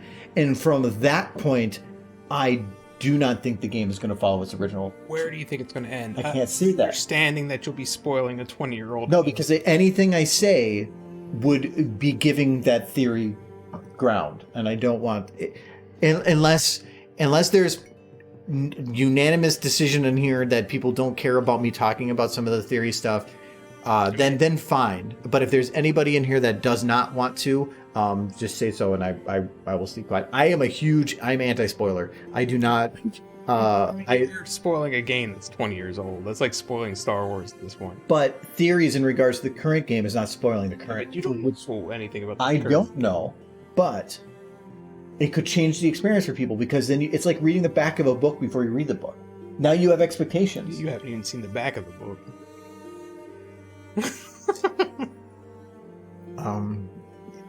We're just guessing. That's what we're doing. Eat? What did you eat, Joel? No, Emerald. Big Mac? Yeah. I just hope that there's ponies in it. Ooh, pizza. Cute, adorable horses. That would improve Final Fantasy very much. Just replace the chocobos with ponies. Unsiler. Does anybody else here want to ride derpies at the Golden Saucer? I know I do. Got a Pop-Tart. Pizza and a Pop-Tart? What? Okay. What kind of Pop-Tart? Sounds like a good day. What kind of Pop-Tart is this? Does it matter? Yes, it does. Like, are there certain Pop-Tarts that go better with pizza? What is okay, not that. There's better Pop-Tarts. Yes, there's better. I mean, it depends on the mood. You know what kind of Pop Tart this old man? Frosted strawberry. Okay, so a strawberry Pop Tart. Okay, yeah, that's the middle ground. It's a good one for everything. The frosted strawberries. Well, I'm actually a fan of non-frosted, just because the frosted is like we're gonna cover up everything with just a ton of sugar. You know what Pop Tart flavor You saved yourself the trip, is what you're saying. I just want like a garlic butter and onion Pop Tart. That sounds good to me. There is a cereal you can get that is onion flavored. It ended up being cereal. I'm hot. I can't remember what company it was, but somebody ran this ad in another country or something where they made a fake democratic vote thing of like, do you want to vote for like the good flavored thing to help out the good guys or the onion bad guys? And then internet culture says, yeah, we're gonna vote for the bad guys. And so like onion won. And then they like slid it under the rug and said, nope, that didn't happen. But then people got very angry about it. So literally like a decade later, they released an onion cereal. And I think Food Theory did a thing on this. And they're like, yeah, that tastes like onion. That would be really onion and milk. Yep. Yep. But they did it. So it was pretty good neat. for them. They held up their part. Thanks for the follow, Black Lotus. There's one summit. Korea. It's green onion. I forgot what is the cereal that does that though. I forgot what the name of the brand was. The people who make it, or was it Chex? I think it was green onion Chex. You know, that would be good dry. I wouldn't put it in milk, but like in a Kentucky. No, like in a Chex mix with pretzels and other stuff, a green onion Chex would go actually pretty good. Okay, because of Chex Mix, I can see other options being nice for using that. Yeah. But don't put it in a bowl. Yeah, don't put milk on it. That would be nasty. I've definitely tasted worse. Yes. That's what I think. When I order something, and my first thought is, well, it tasted worse as you keep munching away. I haven't puked yet. Chex is my favorite cereal. Like either corn or rice. I think they're both equally good. I liked Chex just because when I was younger, I wanted sugary cereals. When I got older, I didn't. I liked more subtle flavored ones. So Chex wasn't so bad then, as long as it was the standard Chex. Chex was good about like soaking up the milk. Well, I didn't want to soak up the milk. Thanks for the follow, Wild. Soak up the milk and stay crunchy at the same time. Certain things should not be cereals. Yeah, well, like cookies. Don't even stop that. Dude, Cookie Crisp is good. It's not. It's cookies for breakfast. No, it's not okay. Why is it not okay? Feeding kids cookies for breakfast. It has the same amount of sugar as some other cereals. I mean, the cookies is just a concept. It looks like cookies. Do you think it's an actual cookie? Do you think that they're like chopping up Chips Ahoy and stuff? Pretty much. Those are like, they might not be the sweetest cookies, but they're still Why don't cookies. they just do that? Chips Ahoy cereal. I mean, you could certainly just take a bunch of cookies, crumble them up. Yeah, I was gonna say, just take a box of Chips Ahoy and like throw it at the wall a couple of times, and you got Chips Ahoy cereal. I mean, it's one of those things that when you're a kid, you're like, when I'm an adult, I can do whatever I want, and I'm gonna have cookies every morning for breakfast. And then you become an adult in like your mid-30s, and you're just like, yeah, this is gonna give me a stomach ache. I'm not gonna do this. Have you seen like? Isn't that what the Home Alone? What he did? He's like, "There's no adults. I'm gonna do whatever he wants," and then he learns very quickly that like, yeah. That worked for like a day, and then like, and then now I feel, and then you realize like, wow, okay, these rules exist for a reason. Like it's not even a rule when you get older. You just know some things are just gonna throw off your digestive system when you get to a certain age, and you're just like, no, these are all bad ideas. I will fall over. That's why I'm almost thinking like the best way to like parent a kid, and trust me, I don't have kids. I have no idea what I'm talking about, so ignore any advice. But is to when they say like, I want ice cream for dinner, and you're like, okay. I mean, let's see the poops later. Well, that's just it. When you're a kid, you often, at least I did. I had a stomach of iron. I could eat like twigs all day and be fine the next. It didn't matter what I put in my stomach.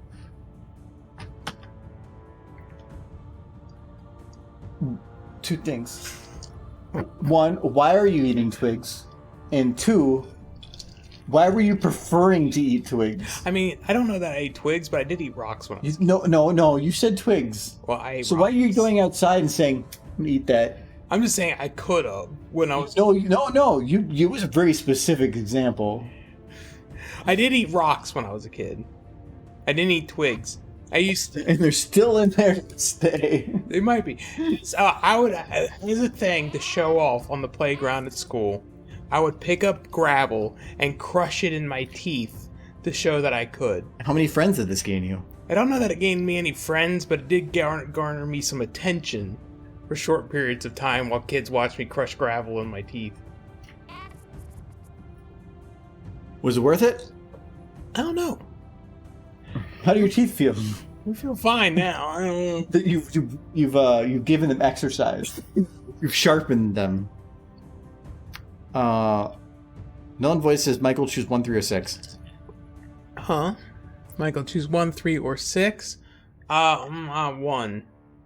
That seems like the safe number. I'm not alone. That's something it is. Hello, Candy.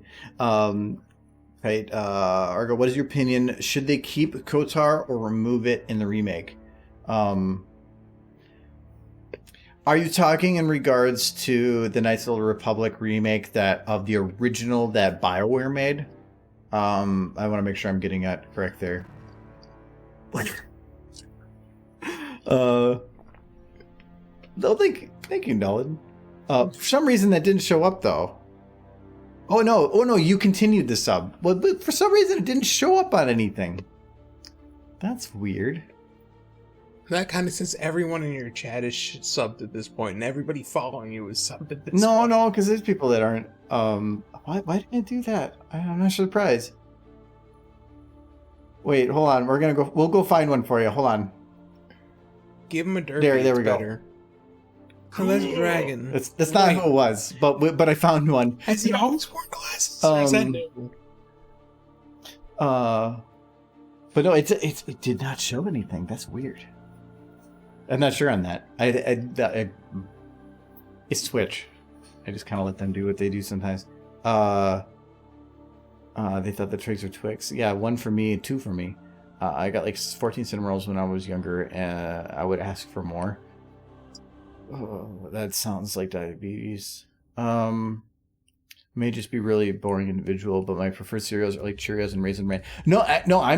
My favorite cereal is actually like honey nut Cheerios, or not plain Cheerios, but like I would usually either multigrain Cheerios or honey nut Cheerios. But I don't eat cereal at all right now. I don't eat any. Yeah, it's a lot of carbo. Like, even a good cereal is a lot of carbs. You're an absolute beast. I appreciate your dedication. Cheerios are great. Oh, yeah, with the cinnamon rolls. Yeah, that's crazy. Sugar Bomb cereal with 100% recommended daily ounce of sugar. Now with green glow and the dark marshmallow rockets. Fallout reference. Fallout. Knights of the Round. Oh, okay. Okay, so I thought you were talking about like Knights of the Old Republic. On 7. They can't remove it. Knights of the Round are too iconic for 7. They have to keep it. I understand that they didn't put it in yet. It would be a definite end game. If they do it though, it has to be over the top animated, and it has to be like a 3-minute cutscene. Now I would just imagine it would just be 12 dudes showing up to help you fight for like a minute. That would be kind of a cool. Yeah. The AI though. Well, they would have all their own. Like they did it in 15. You had 2 people. This would just be. Yeah, but in 15 was live combat. Yeah. What in 7? No, 7 it's still somewhat turn-based. Like 15 was literally live action combat. Yeah. This has actual actions that are taken. But I mean, they already have AI for live action combat. 7's difference was that it was live combat, and that you could auto attack and normal attack continuously, but special attacks no, you couldn't. I mean, 12 dudes showing up to help you just kick butt would be pretty OP. Yeah, I think that would be kind of cool. But the whole point of Knights of the Round, the original one, was the fact that when you did Knights of the Round, like if you ever did the like mime double cast thing, you would be like, I'm gonna go take a piss. I'll be back. Yeah. Well, if you could set something like that up in 7, you could just be like, yeah, the game's over now. I'm gonna walk away. I guess Knights of the Round like 3 hours ago, and they've been finishing the game for me. Just like Yeah, and Lotus. Yeah, I actually do like Cheerios mainly because they're low sugar compared to. They're sweet for what low sugar they have, and my big thing for a while is low sugar. I just don't eat any breakfast right now, so we have Honey Nut Cheerios, but it's like a year old. It's probably I don't even know it's good anymore. But in terms of cereals in the morning, I am a big fan of Honey Nut Cheerios. So I eat eggs. he eats baby chickens. All the baby chickens. That's right. It's my revenge against that chicken. Baby chicken. I eat his I feel like children I every feel like I morning. need to have him closer. Ate all of chicken's children, like every day. I go through. What was it? 4? I probably go through over 24 eggs a week. I'll of their eat you. kids. No. Murder chicken. No. Why would you die? I get a life for every one of your children that I've ate, and it's quite a lot. It's quite a lot for you children. Several thousand, probably at this point. I'll kill you for everyone. It's taken a while. It's good. All the burps. I'm a sad chicken.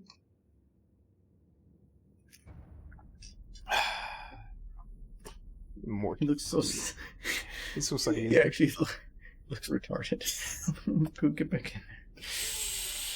He is a pretty dumb chicken. He is. He's. Especially that he's like.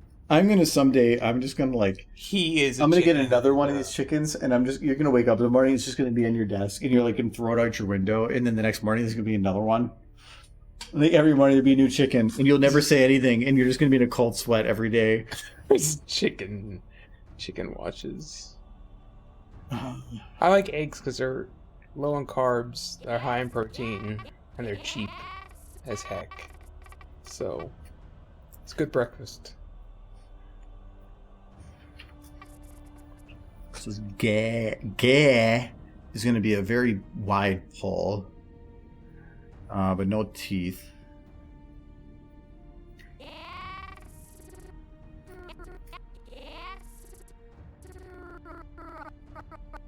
So So is going to be let out. No.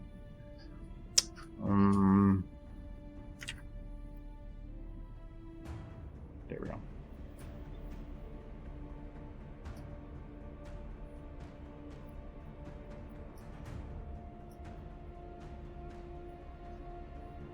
Okay, we'll say a little bit more forward.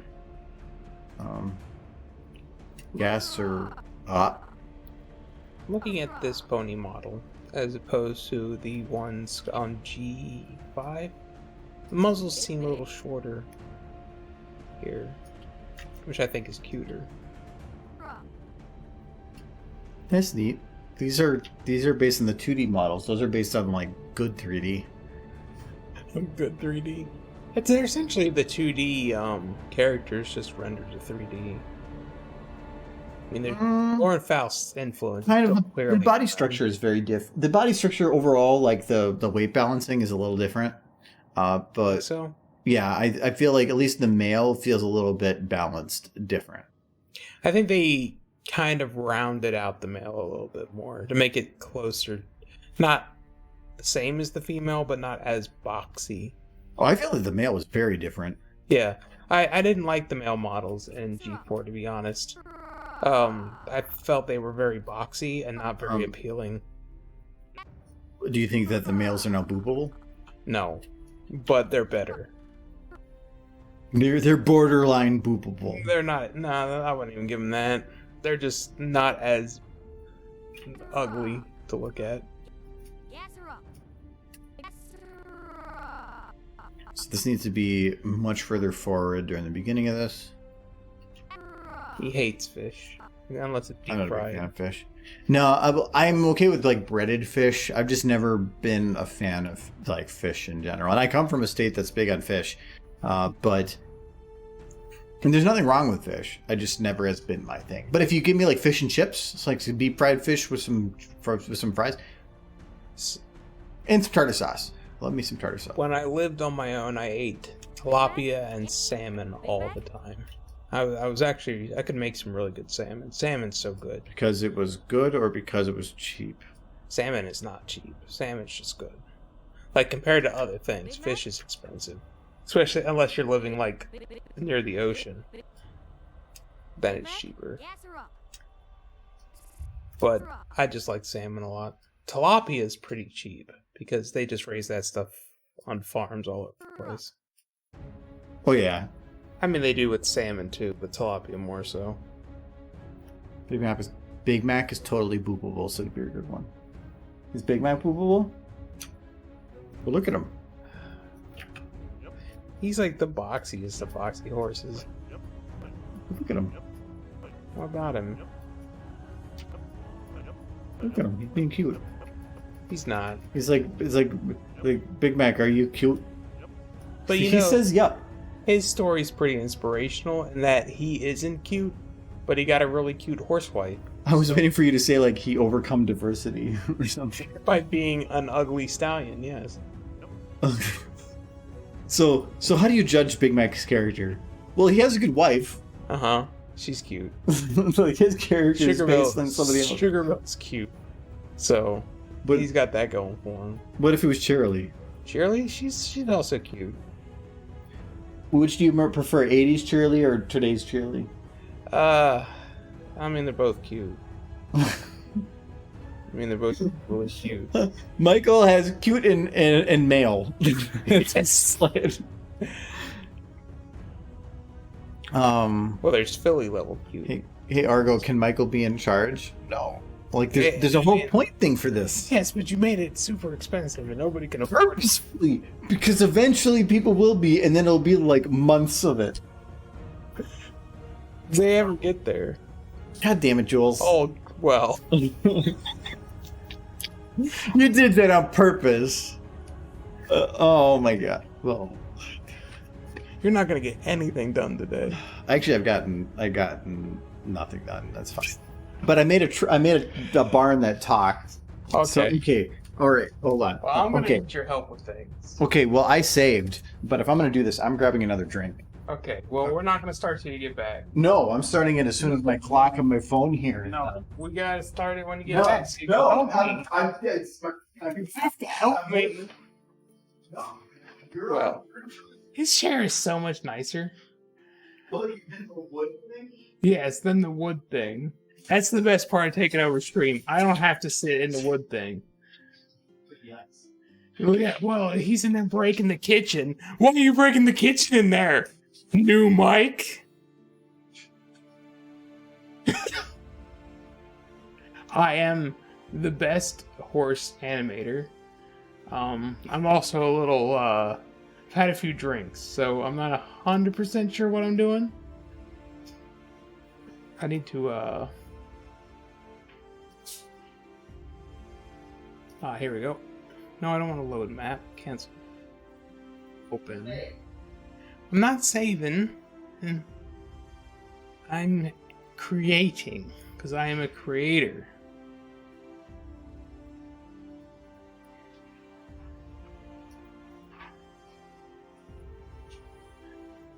Loading the map. What was I drinking? I've been drinking whiskey for a bit. Whiskey mixed with Dr. Pepper. Alright. Look at that. That's cool. Alright. I just started it now, so you got like a free 2 minutes. Look at this. Look at this. This is like the cutest thing ever. No, it's got... I thought you already have that open. So no, it's got the bunny hops. Like that. It's cool. It's like the cutest thing ever. Anyways. First off, we need to load in a different model. How do I zoom out? You're right now on the camera. So do you want to just change the camera to zoom out or just zoom out? I just want to zoom out. Hit tab. That's what's an N2 button? Oh no! Well, okay, never. I can't actually remember the buttons because I just clicked the camera button just in the bottom right below the viewport. It says camera 7. Just click that. There you go. Ah. Um. There we go. Okay. I'm surprised it's actually like loaded Why? because it's old. Old stuff tends to break. Well, it's not breaking today because today's a good day. So I need to Today's a good date. No, I don't know about that. I'm kind of scared. God damn you, Jules. It's the best today. I'm assuming you probably use the enhanced ones for this. For your use, no, actually, they were probably the standard VN. This was before enhanced. Controlled Z. I'll answer your questions truthfully, but I will treat it. I'll be a butt otherwise. Okay, so it would be the which one? Just VN Derpy Hooves. This fourth one down. Yeah, that's probably the best one. Okay. So I need 2 actors. I want to replace Twilight. And I need to 0 Derpy in. Oh, it's not working. Do I need to drag Twilight down to Derpy? And then no, it's not working. Why isn't it working? I'm trying to 0 Derpy on Twilight. But then no, because then you're locking Twilight or Twilight to Derpy. You want to lock Derpy to Twilight. So well, now you have to unlock her first. So right click, then go to unlock transforms. Get there, and now drag Twilight down into Derpy, and now, hit tab first. There. Now hit Control A because you want to select everything. It worked. No, just for this moment. So hit Escape right now. Now hit Control A, and that's M1A. I have my macro key there. Yeah. Oh, now we got to select. Click within this area first. Now hit Control A. All right. Now do the 0. Okay. Now, what that is probably not going to do, though, is it's probably not going to grab any facial flexes. That's fine. So, I mean, you can, though. Oh, I can? Yeah, so open up Twilight's model. Okay. Select face. Now, just now click down here in the green and just hit Control C.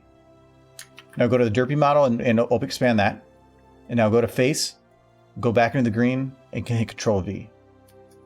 Okay. Now, if you hide Twilight, it should work. Awesome. Okay. And remember the thing with the dragons with the rainbows? How'd you make that effect? Dragons with the rainbows? Yeah, with the fast up, you had rainbows shooting out the back. You would take the whole time for me to explain how to do that. How do I make Derpy shoot rainbows? I'm more confused why you want to shoot rainbows. That's not important. I wouldn't be able to explain it. I literally would have to go through the steps myself. You're on your own on this one. No. Can you give a suggestion? We could just watch Derpy, Derpy's. Well, not all the facial expressions apparently copied over, but most. I don't. But I do need the rainbows. No, this doesn't. Okay, I opened the chat on here so I can actually read because I don't have my glasses on. High five, Michael. What are you drinking? He was drinking, whiskey and Dr. Pepper. You just keep doing your thing. I need to figure out how to make the rainbows, though. It's very, very important. That would literally take the entire time for me to explain how to do it. Just point me in the right direction. Is it that important? The thing is, I don't know. I would have to do it myself to figure out how to do it. Okay, how do I bring up particle? Go up to the top where it says Windows. You're going to spend all your time on this. It's important. Go to Particle Editor tool. There, you're in Particles.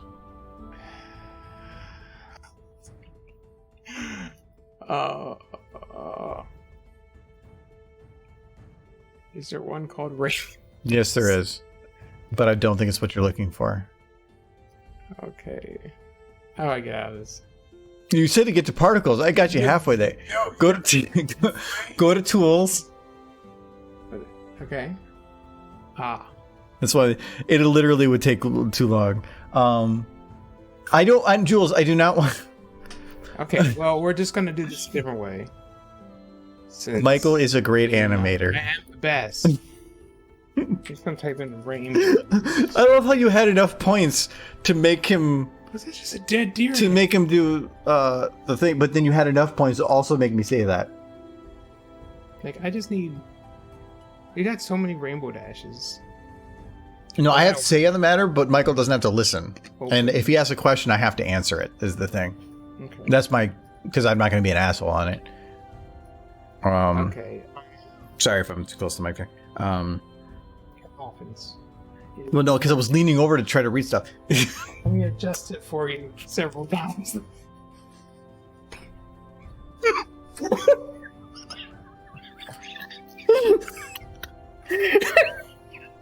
This is no. Rainbow flew away. I am in the chair of power.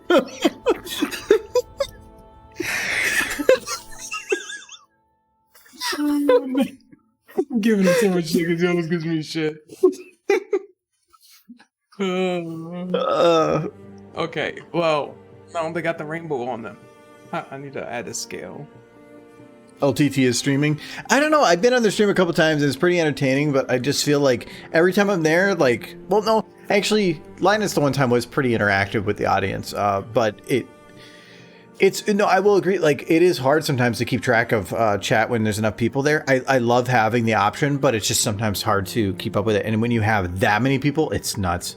It doesn't Linus interact with the chat much, anyways. You can rewatch it later. Yeah, that's kind of what I feel on it.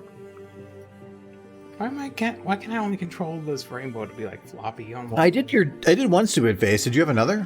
Did I miss it? LTT is doing the WAN show. Oh, the WAN show. Okay, yeah, no, that's always on Friday. That one, the WAN show, he does not interact with anybody. So that one I always watch a recording of. He'll do super chats like at the very end for like 5 minutes and then that's it. Other than that, it's literally, you could do a recording. So that's like whatever. No, when they do their normal streams, sometimes they interact a little bit, but otherwise no. So we got Derpy here, and the rainbow's like, I'm gonna give you a kiss. Good lighting. Yeah, okay, hold on. Hit space. Right click the background in the main viewport. Hit enable light, or right click. No, we're just gonna fix the lighting. Just right click the viewport. What's the viewport? Just right where you are right now. Right click it, say enable lighting, and then right click again and say enable lighting. That'll reset the lighting. Now just move somewhere in the viewport. Yeah, now it'll be the correct lighting. Okay, so we got the rainbow, and she's like doing the moves. She's doing the moves. I'm not. Being sneaky. Derpy's like, uh-oh. She's not. She just the straight smile the whole time. She gave her a kiss, and it's like, she's like, are you? And she's like, but no. And then Derpy's like, what have you done?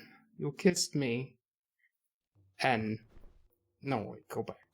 It's like, you kissed me, and she's upset, but there's a problem because you see, I need to click Derpy's face. For those that are just popping up now, because I saw a jump in numbers. Are you gonna warn everyone? Michael has taken over the stream because Jules used the points.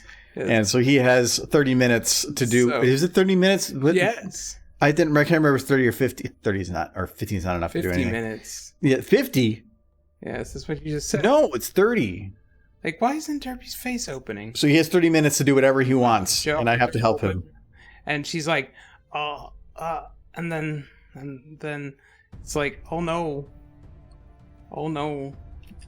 you gave me a case of the rainbows. She got the rainbows. I give you 30 minutes and you do STDs? She's got the rainbows. Like, hold on. This would be better with particle effects, but we don't have time for that. So we gotta make do. And we gotta adjust this. This is very hard. And she's just like, it's easy, I don't know what I'm talking about. She's like, I gotta line it up. So, It's better visually if you use the small upper camera for the motion, and then everybody can see the bigger camera. this one? Yeah. Never mind. Just keep it. Actually, just do what you do. Just be Michael. She's just like... No, it was 45 minutes. You can't just add time. She just barfs rainbows on the rainbow. It's like, ah. Like, hold on. Let's just, like, line up the end of the rainbow. Wait, is Derpy, like, puking rainbows? Yes! Because she's got rainbow disease. She's got the rainbows. That sounds like the name of not a disease. She got, like what do you have? I have the bacteria disease. She kissed her, and yay! Got the cheers. I think it was 90 minutes. Yeah, producer said 3 hours. No, that's...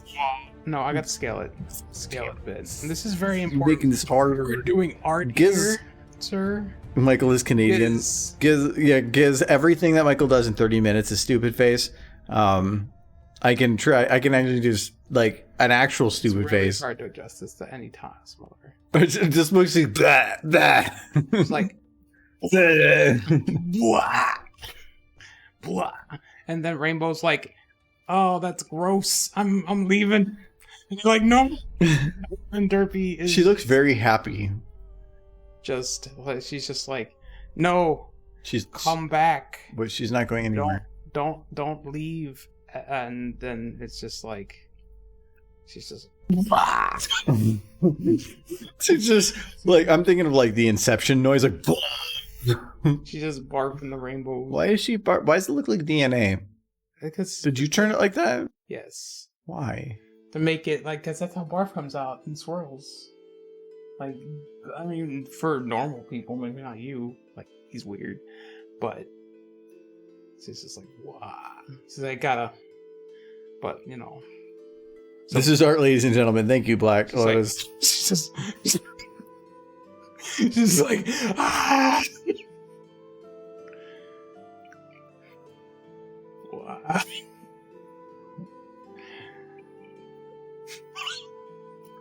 You still have 17 minutes. Hold on. We can do better. Because it sounded like you were like, I'm at the end of my idea. That was like, we can just watch like for the next 15 minutes. Just like, first off, let's like. I want to remind everybody that Jules did this. Let's close Derpy's mouth because she's like got permanent open jaw syndrome. Permanent open jaw syndrome. We can just like, it's like, boop, boop, boop, and boop, boop, boop, and rainbow, boop, boop. No, we go watch it go slow. She's like, I think this is the best period and comma go back and forth. Like, hold on. First off, if you hit play and you hit period or comma, it'll go back and forth between forward and reverse. If I hit play and then period comma. So period goes forward at normal speed, comma goes backwards at normal speed, and if you hit them multiple times, it'll speed it up. Look at how cute that is. Look at her tail going reverse, like. Yes, everyone thank Jules. The pinnacle of entertainment, my friends.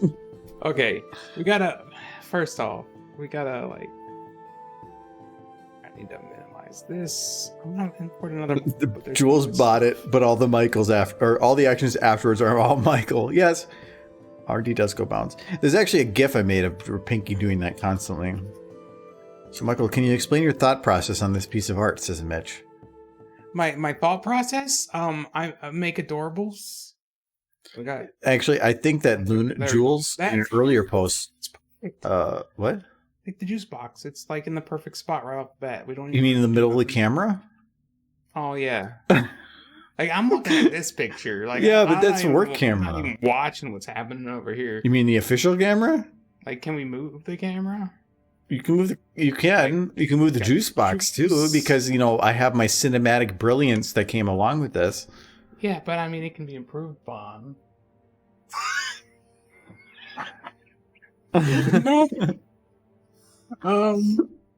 Like juice. We'll move the juice. Gotta keep it in shot. So it's like, there's juice. Here, we'll just put it like right here. Seems like a pretty good place for it. I mean, Sure. we're not losing out on anything. It looks great, Michael. Like we'll just let's put that there. But we will watch Rainbow Dash once. On a scale of 1 to 10, I'll give it a number. She's like, oh, Why is it floating? Because that's what juice boxes do. They do? Yes, like oh, Whoa. that juice box has the scene. Because I always knew you liked me, but I'm too good for you. And Rainbow leaves, and she's like, "You better stay out here." Oh, that's gross. It's all over my face. God damn, yeah, Jules, I think you're the only one to use it so far. I'm kind of afraid when people have more of it. It's like, oh, look at that! Look at that horse. She's just so lazy. She just lay down. You know what would help? What did you do to her?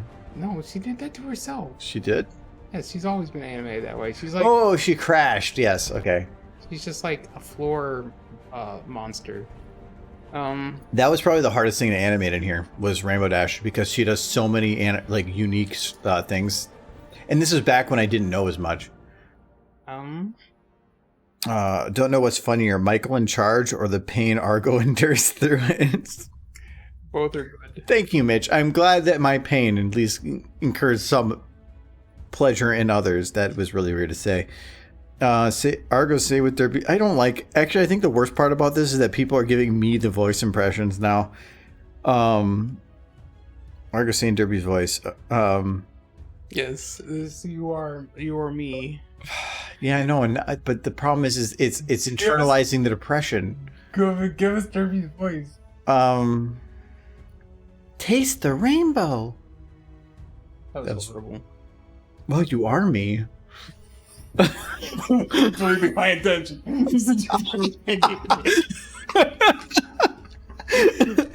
Wow. Why do we put up with him, Chad? Why do we human this person? My impressions are as bad as his, but his impression of me is pretty spot on. It's like you're just slowly acknowledging, like, oh, this is my life. Wow. Control C. I feel like an asshole. I'm not going to change, but we will. Let's get rid of that. All right, better. And she's like, I don't think I copied the face stuff, but that's fine. Like, she's just like, derp the derp. Wait, oh my! It's like I literally was looking at chat and my drink for too long because I needed more of it, and then there was another derpy. We gotta go back. You can't. I can't. The camera has a derpy in the way. I don't know. Or not a derpy. It's a juice box. We will move. Can you put the juice? Okay, so there we go. If you hold it. Well, if you go back to juice box. Okay, what about juice box? It's funny because I can just tell you to do whatever, and you'll just waste time doing it. Okay, click within the green. Now click. Click and grab the juice box itself, and I believe it's hold shift, and then like move it around. Okay, so now it's going to lock to the surface, so you can move it between them, and then lift it up. You want to lift it up because it's the middle of the bones. You want to put it like there. Sure, floating juice box. We'll go with that. Floating. It's like the juice box is animated juice box. Yes. To the horse. It's a very dangerous juice box. It's like, here we go. Oh dear, it looks like Derpcast is happening now. Hold on. The important thing is Michael doesn't know how to animate, so he just loads up things I've done and then just is like, let's put some Derpies in there. Animation. It is? Really? Yes, I made this. Huh. Where else have you seen this? Like, look at that derpy. She's like, oh, hey. I've never seen a more attractive derpy. You did not copy the eyes over, did you? No, I don't. I forgot how. Do you want to do that? Yes. Okay, pause it. All right, select select the rainbow. Go grab her face. Now click in the green. No, that is not. No, go. That isn't. Oh no. Okay, right click that rainbow. Go to utilities, and go to rebuild control groups. Now go back to rainbow. Go to unknown. That is not rainbow. You destroyed a derpy. No, Okay. oh, hey, rainbow's up here. Yeah, that's the one you want. Okay, but still, right-click main rainbow, and right-click it up there. Go to utilities and then rebuild control groups. All right, now select face, copy. No, you select the green. You have to make sure you're telling what to copy. C. Now, Control C. Now go to derpy, and select your face, and now click over there and click paste. Okay. Now I think. Okay. No, pause this. Go back to Twilight. Back to Twilight because now I know what happened before. Twilight's working fine. No, it's not. So right click it, and go down to Utilities and rebuild control groups. Okay. Now go back into Twilight. So you select just your face. Okay. Now copy. Yep. And now going down to the original derpy. Is that the first one? That's not the first one. There it is. That one. Now select face, and then go back down there and paste. Yes, now you have everything. Oh, don't snap. This is the derbies. We got the juice box. I thought that was weird that it didn't copy right. What's important is that we kissed the derps. She go back. And then she'd be like, you know what? We kissed. I'm gonna stretch. And then I'm gonna... I have absolutely no problem with what is happening right now. And hop this way. And hop this way because it's adorable. Look at her go. Don't help him, Sunset. What are we doing, Sunset? No, the reason that didn't work originally was I said copy the face, but these are older models. This is such an old video file that I didn't have the same organizing script going on as I do now. And so its face was only the eyes. So that's all that actually copied over. Once we actually reorganized, the face then included everything that is in the derpy when loaded it. And then when it copied over, it brought all the facial animation over. So that was why it didn't work originally. Oh my god, you're looking at socks already, aren't you? No, maybe. If Mike were God, I wonder how many derps he would summon into the world before he decided he has enough. That's impossible. But the thing is, God lives forever, Can't happen. and since that would never happen, infinity would actually be a thing. I came from YouTube. Where do I get the little Pip with green eye? I need that download. Oh, okay, so that is not actually Little Pip. So Wanted in Hell, hello. That's Michael. Hi. This is the Michael stream. Jules paid 8 channel points to take over the stream. So in terms of that GIF, it is not Little Pip. That is actually Hired Gun from. There's a link. Check the comments on that. You're going to see a link, and it'll be to the original video. It's from Heroes, I believe, and that is Hired Gun. It was a commission that I did for a question narrator. Oh God, a couple years ago now. There's a lot more to that shot. I just loved that specific GIF. So go check that out if you want. But there is no specific download. The hair that's on there is Blackjack's hair. The face is somebody else's. The whole body was readjusted for size. The mechanical limbs were from a different Blackjack model as well. It's a mishmash. There is no specific download. If you're looking for one, you could mishmash it together yourself, but it would take a long while. It took me a long while to get that to work the way I needed to. But if you're looking for the full video, there is one out there. A question narrator did kind of re-encode it to where it doesn't look as good as the way that I originally encoded it, but I gave him what he wanted, and that's all that really matters. No, I'm glad you liked it. I loved making that. That was actually one of my more... Oh my God. That was... Like a kiss. Got the derby's kiss. Yay! Kiss you the derby. We're in love. It's like no, it's just like she just keeps kissing her, and it's adorable. And she's like, anyways, it was a lot of fun to Mike. Yeah. Christ, he's going to loot the derbies. Yes, Mitch. This is what I'm afraid of every time he does this. I'm not doing anything you didn't do years ago. But I'm doing the derbies, so it's better. I mean, the hearts new. Okay. And the juice box. Okay, you're taking it a step further, but I guess in a way. I mean, I'm making it better. Argo, do the Rainbow Dash voice impressions. I need my Rainbow Dash in my life. I like how they're all doing voice impressions now that you're over there. I know. Oh, this should be that. It's Michael's in charge, not swap places. Michael made Love Derpy, but the Love Derpy is herself. Okay, that's really weird too, Mitch. I'm 20% cooler. That was horrible. I wanted to like be an asshole back, but I can't because that is literally what I would say. I crashed. Of course it did. You lost everything. I lost everything, guys. Pushed it too far. The best video ever made is gone forever. You can load it back up. We could. Actually. Or I mean. Yeah, actually, go back up. Watch this. Why did you open? Oh my God! Stop clicking things. That's what I do. But I'm you. It's all fair. Go to. You have 4 minutes left. You can still open that again. Go down to that. Right click in the bottom. Go very top on Source Filmmaker.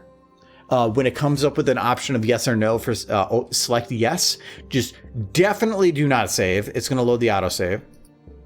This should still maintain your derpies with whatever shot it was in. This is very good. This is very good. I knew. Oh, look, right off the bat, we got derpies. What's another Just voice watch the whole impression thing for with derpies?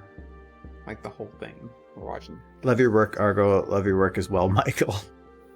Don't encourage. Like, if you had to rate who has better animations, me or him, like, vote on your phones. Like, look at this. Can I do that from here? We're watching the video. I don't think I can create a vote thing from here. Like, how do I do it over here? Hi, I'm Twilight Sparkle. I've been meaning to convert that Vine. I actually had problems where it was corrupted. I don't know. There's something with it. I want to convert it, but every time I do, it literally will not succeed. I have to almost convert it frame by frame to make it work. It's really weird. You can vote to keep me in charge with all of your infinite fun. You can't just keep hitting that button. It doesn't work that way. No. They won't let me. Oh, no, because I have a one stream limit. I can't break the limit. You can't even break your own limit. Because it's too powerful, Michael. You're welcome, Zucker.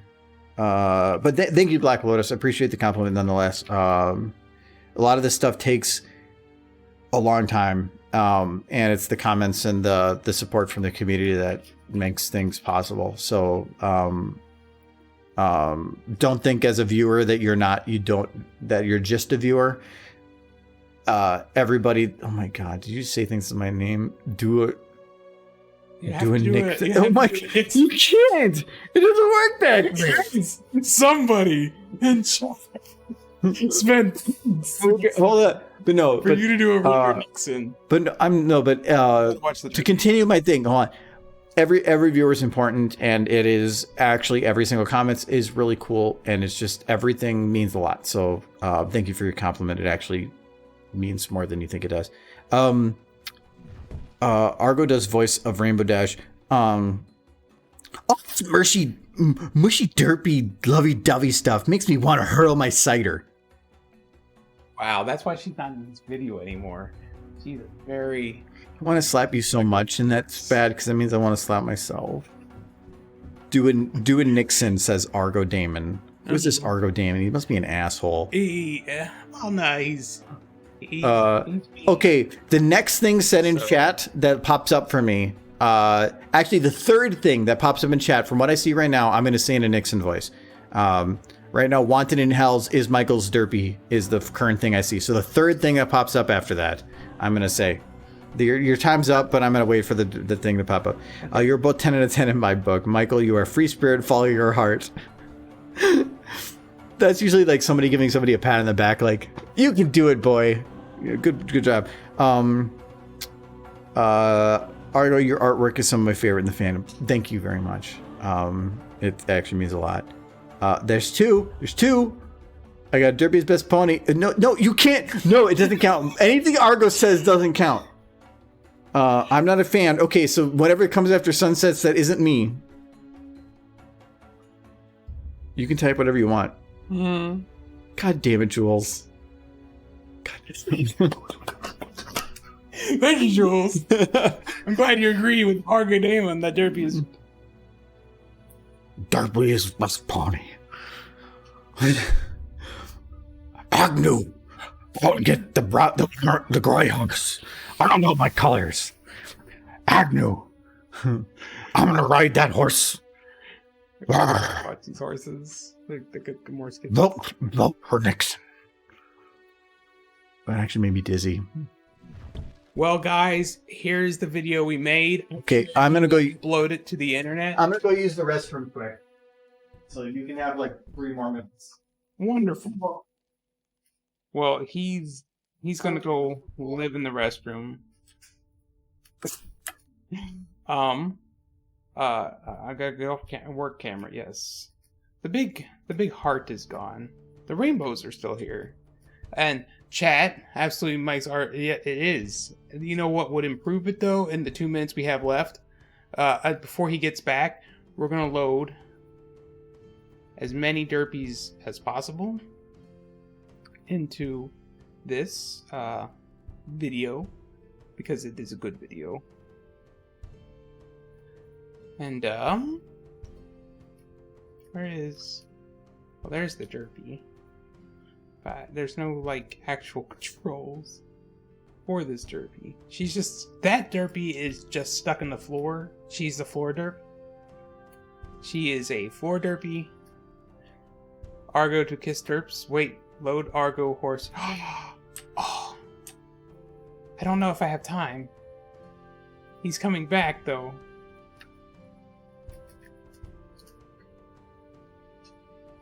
Comic Mike. No, you have to give me another minute. No, I already gave you like 35. This is important though. I'm trying to. I dragged it down to yours, and I can't zero it. I think so. Like, what is? I think in like Like it was about. It's about 2 weeks. We're gonna have the full week of streams. I think one day I'm considering having it being a full Michael stream. Why can't I do the 0? I dragged the derpy down. To VNR. Oh my god. You hit tab or go into this thing and hit tab. No, like it didn't work. Like I clicked on click right here.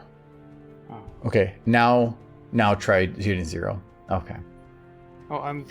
Oh, yeah, I just realized what you're doing. Unlock transforms. Oh, this one. It's loading. It's loading. It's loading. Okay, and then we just like. The face stuff wouldn't have copied over. That's fine. Why am I still helping you? He like got the stretches, and he's like, "Hey, Derpy, best pony, what's up?" And you're like, "Oh, you're the cutest pony." He's got the gift. He gets a kiss. He gets the Derpy. Yay, everybody! He gets the Derpy. Get on my fucking chair.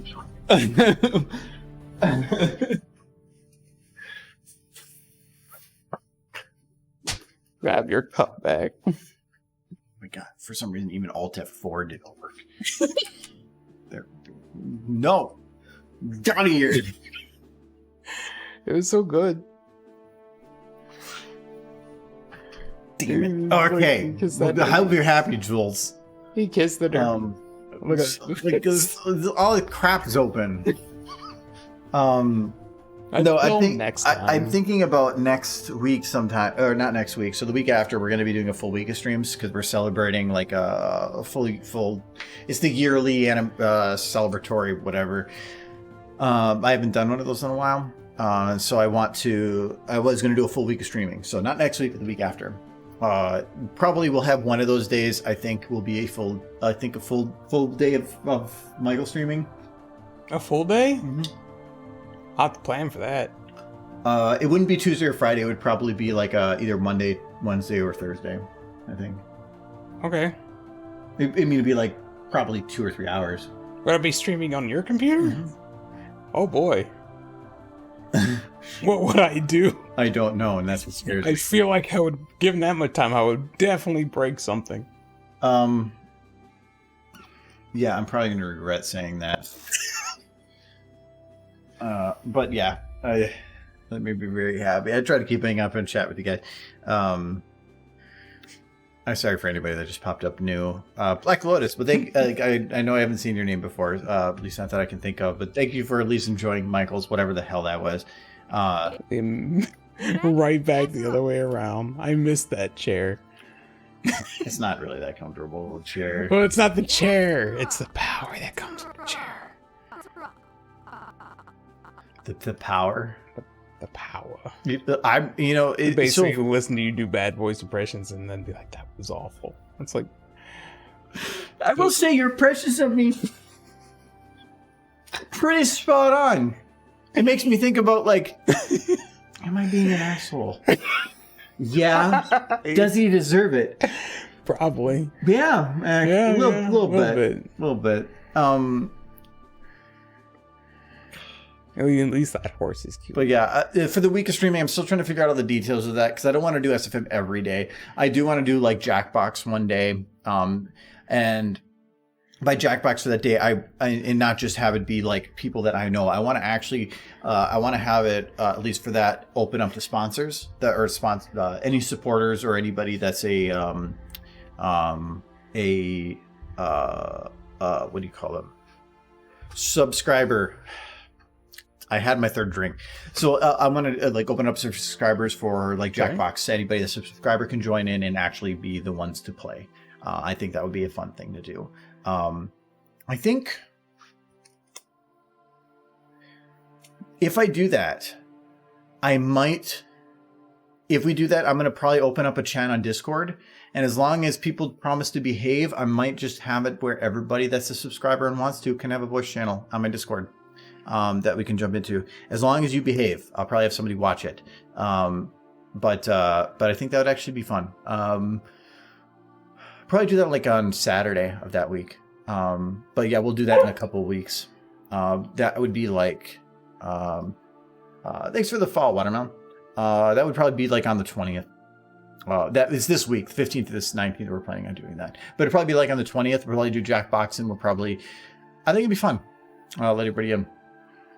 I'm new to your streams, but I've been watching your work for years. I'm generally pretty silent, but I figured I'd be social for once in my life. Well, thank you. It's actually been a lot of fun. I appreciate it. I've always, like when you have a YouTube channel that has like, you get like a whole bunches of views and you get a lot of comments. I read every one of them and they actually all mean a lot. It is a joy in the morning to wake up and read people's comments. Sometimes it's only one, sometimes it's 10. But don't think that single comment, not just for me, anybody in YouTube, is like a drop in the ocean. It is not. Every one of them feels like a gallon full. So it is a joy. Thank you very much. But Brendan, you want a stupid face? Okay. We just did 30 minutes of stupid face. What are we talking about? Those faces are adorable. Yeah, totally. Well, we have the killer barn. Where is my killer barn? Oh, the killer barn's over here. There's no barn there. Where's Killer Barn? Where's Killer Barn? Where's it? Killer Barn is dead.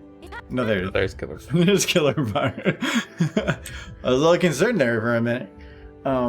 So I don't know what that was. Oh no, stupid. No, it's just I'm making fun of Michael. The whole point of Stupid Face is we want to eventually, so I'll get to Stupid Face in a second, but we are going to be making a second YouTube channel that is going to be maintaining a lot of the stream highlight stuff, and it is going to be based on like a 2-week period. Hello Nightly, who will probably be looking through this later. And I always love doing that because he's gonna like probably look at his screen weird. So we're going to be doing like every 2 weeks, and it is really hard to fill a highlight for 2 weeks of content without some stupid stuff mixed in. And so one of the main reasons for Stupid Face is it helps force me to make sure I do something stupid. So I don't mind it being done because it helps in making content for later. The second channel thing will be by the end of the month is our current goal. It'll be for supporters, which means Twitch subs and patrons, it will be available probably about 2 weeks before then. Once things are open, but once we're going to wait until things are fully ready and then everything will be open. What that means, we're moving it from my main channel. Anyways, Stupid Face. It used to be simple, but now I feel like I've overcomplicated things. Well, it keeps getting harder and harder because people keep asking for more and more. I know, but and you could say, like, does that suck? Yeah, it kind of does. But at the same time, if you're not able to adjust to make something work, then it means that you're limiting yourself. So like I like the challenge too of like, what, okay, now I'm really limited. What do I do? You could take my suggestion from earlier. No derpies. No, not derpies. Swapping their heads for their butts. This is a good idea. No, would it be two heads? All of their heads. Like, yes. Everybody only has one head. Like, you take Applejack's head and you put it on her butt, and you take Big Mac's head and you put it on her butt. And you put it on Applejack's butt? See, that's why you're the creative thinker. I don't like the fetishes that implies. I was making everybody butt heads a fetish. I mean, I've seen a lot of weird stuff, but I haven't seen that. No, I'm trying to think of, because I'm running through my head of like, because this is why it takes me a minute, because I want to think of something that actually works. What would be a stupid? Chicken is here. Chicken is Granny Smith coming out of the tractor exhaust pipe. The Granny Smith model is not very good. It's kind of like younger. I'm very happy to know that you enjoy my words of gratitude. You guys always interact with my shenanigans. Has made my week. Appreciation, friendos. Thank you very much.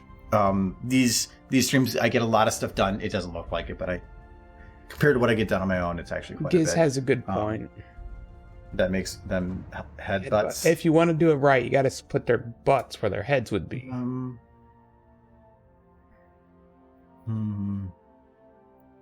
Which might be a little harder.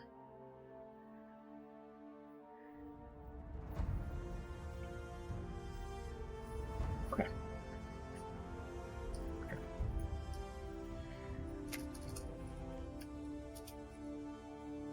That's a dragon. Yes, it is.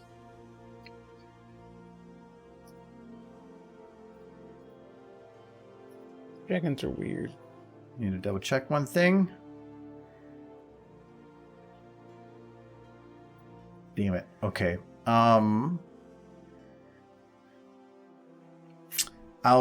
It won't be as good of detail because they don't match up 100%, but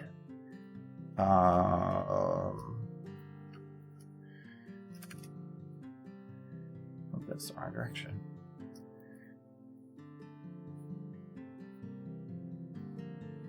Where's your neck? So I'm not just gonna like rush it to like, I'll explain exactly what I'm doing here. So I'm locking head to head because I can put her head in her place. But the scaling for that is going to be off because I'm going to want to have Applejack's head be replaced by. So I want to add a scale to Ember's head that is, easiest way to math that is 10 times bigger. Then I'm going to Applejack's head. I'm going to say scale to 1/10 that size, because then technically Ember's head will be the normal size because it went 10 times bigger, then back to 1/10 because of the locking. But Applejack's head will be 1/10 size, hiding within her head. Then the body is going to be separated from everything else. So I want to have it brought over and with her so that it's not floating in the middle of nothingness. So I'm going to take the neck, which is the neck bone down from the neck, next bone down from the neck, from the head, and to the root transform.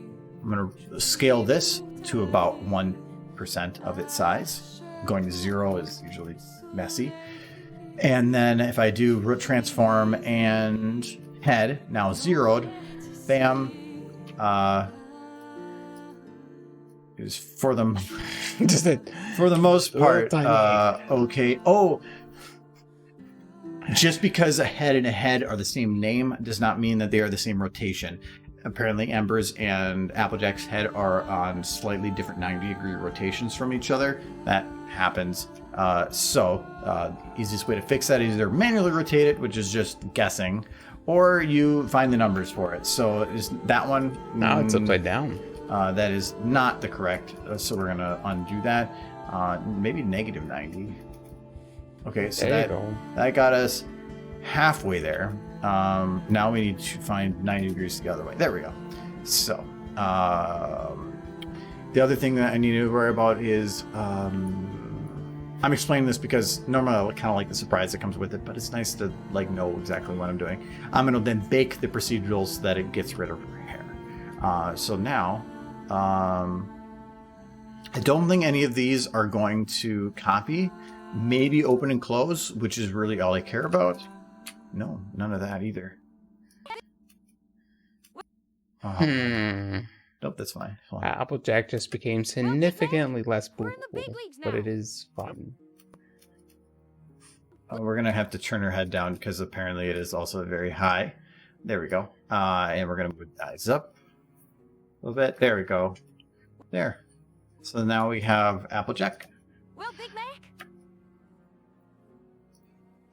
That definitely did not open the mouth that mouth. Is that the most I can open this?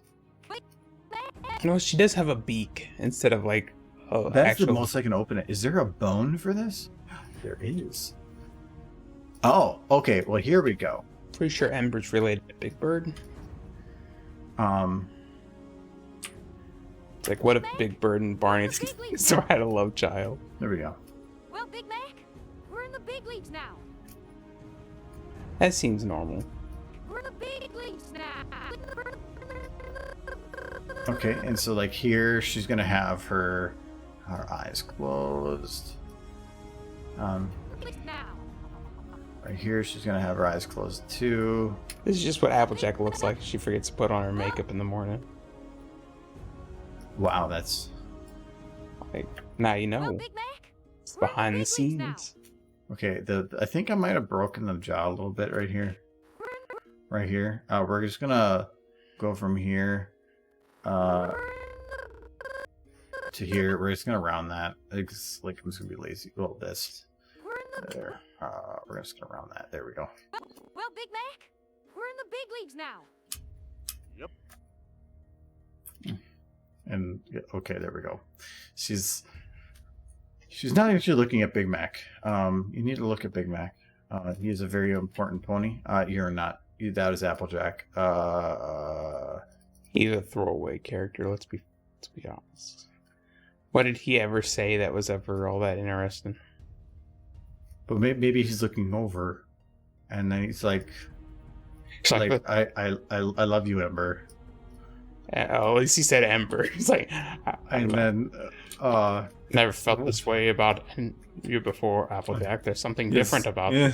yes, you are Emberjack. I think you are gorgeous. And then Emberjack looks back and she's like, but that's not that is the right horse. But I am Dragon. I am Dragon Horse. This will not work. This will not work, Big Mac. We can never be together. And then Big Mac, he's like nope. I believe we this love will transcend the world. See, Thanks for the follow, Luke. This is a weird time to follow. We will love is powerful, and I feel red and powerful. And then Emberjack looks him in the eye. Hold on, I need to find the model again.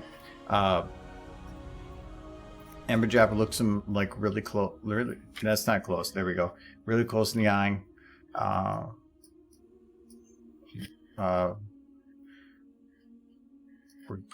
We're getting there. There. And then she's and well, it'd be really appreciative if Big Mac also looked her in the eyes there. do you and then- believe in life after love? And also that he broke his neck for her too. And then they're looking at each other, and then she Just move her mouth. she thinks for a little bit, and she's like this is This is a very important decision. And then she looks back and she says, "No, fuck you." It's because his breath, isn't it? It's like he got apple breath. Like you need Tic Tac. It's like I can. You smell like hey, Derpy. like apple, and I'm allergic to apple. Oh, that is. And then Big Mac is he's kind of sad. He's I can't grab his head, so I'm just gonna do it this way. And he looks down and he's very sad. He's very sad. Thank you, Joel. Yay, more Derpy. Yay, Derpy. He looks down, and he also like corrects his head mistake, and he's like, "This happens every time." And it's like maybe I should spend more than like 2 hours with women, and so then he looks over, there, and he goes, "Hey, tractor." And he's kind of happy about that one. He's like, "Oh, hey, sexy." Oh, he thinks that tractor's sexy. And he's like, "You want to go hang out?" But the tractor doesn't respond because it's a fucking tractor. Just a tiny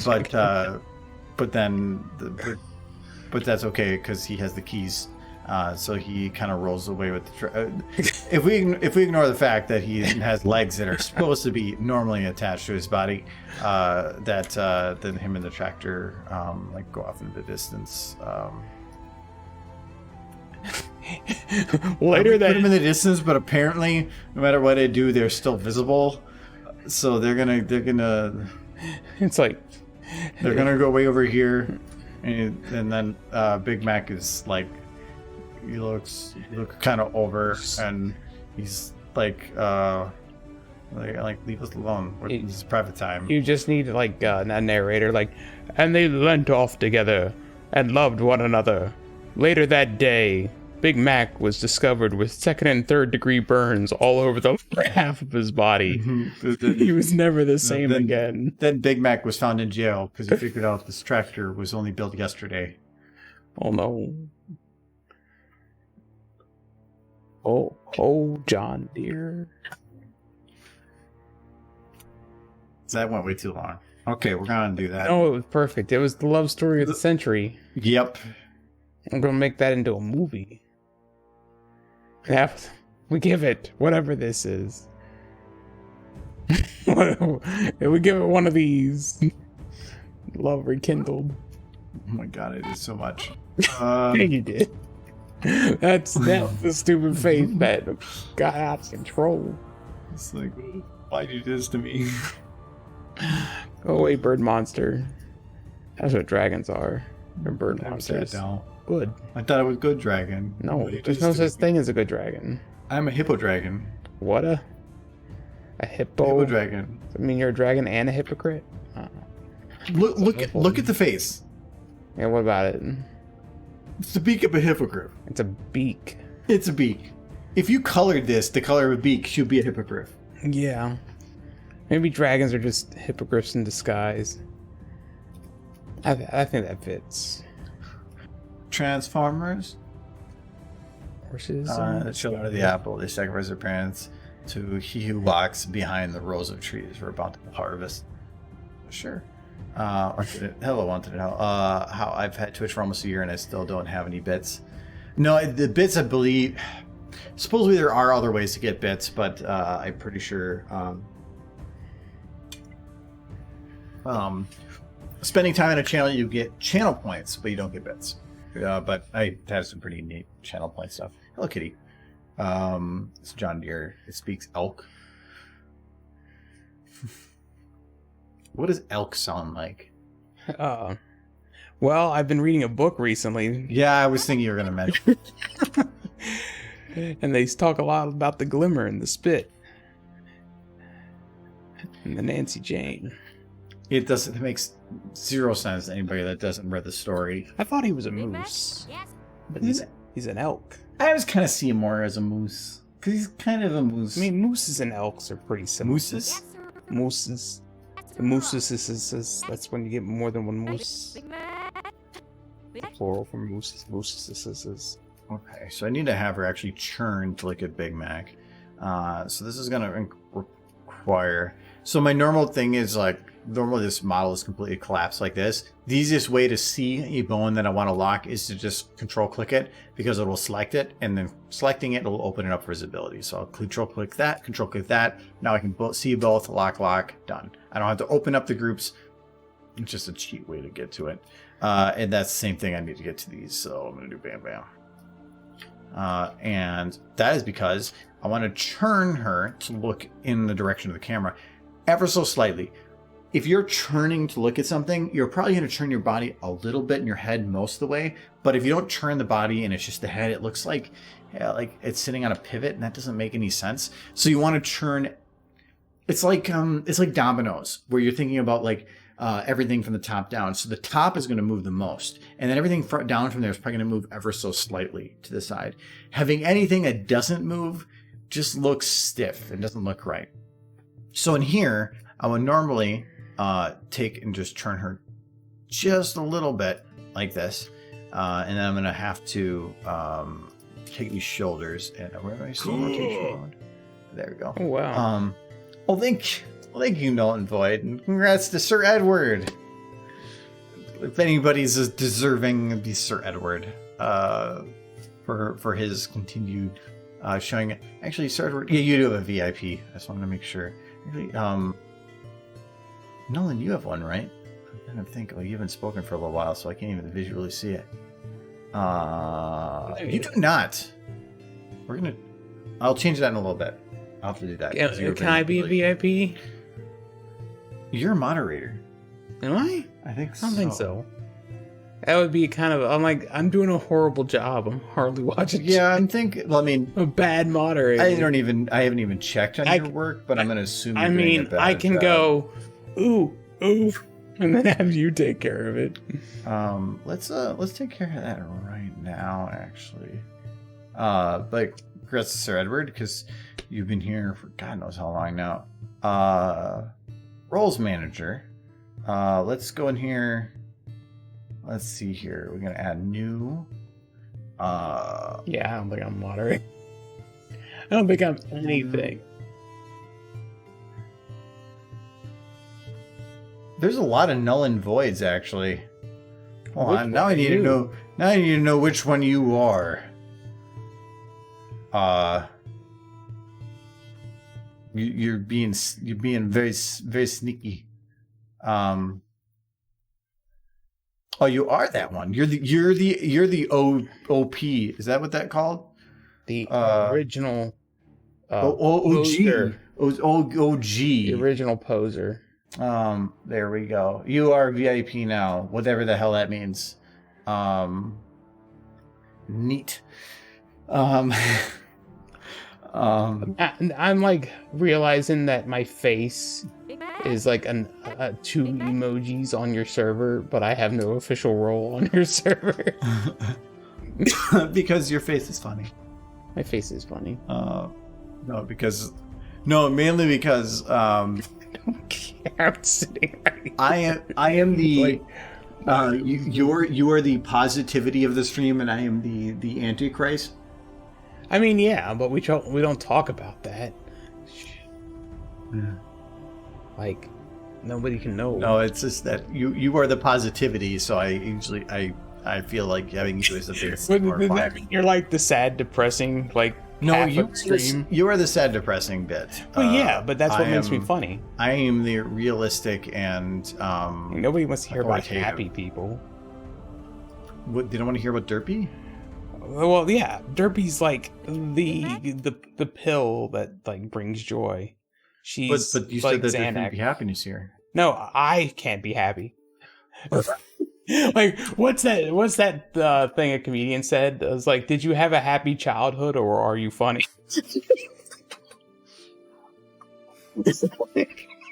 That is pretty realistic, yeah. It's so true. Known is always known. Well, there's actually like a search when you go to do VIP stuff, you have to literally search a name, and there was a lot of null and voids. But you were the OG.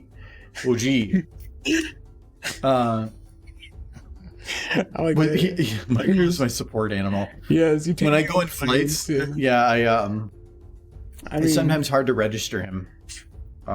They don't. He doesn't always count. I get put in with the man. The weirdest thing is when you have like Michael on your lap and you're like petting. No, no. I'll bite. I will bite. Noda's also gonna take another shot. Don't get him over drunk. That was last week. What happens in VIP? I think from what I can tell.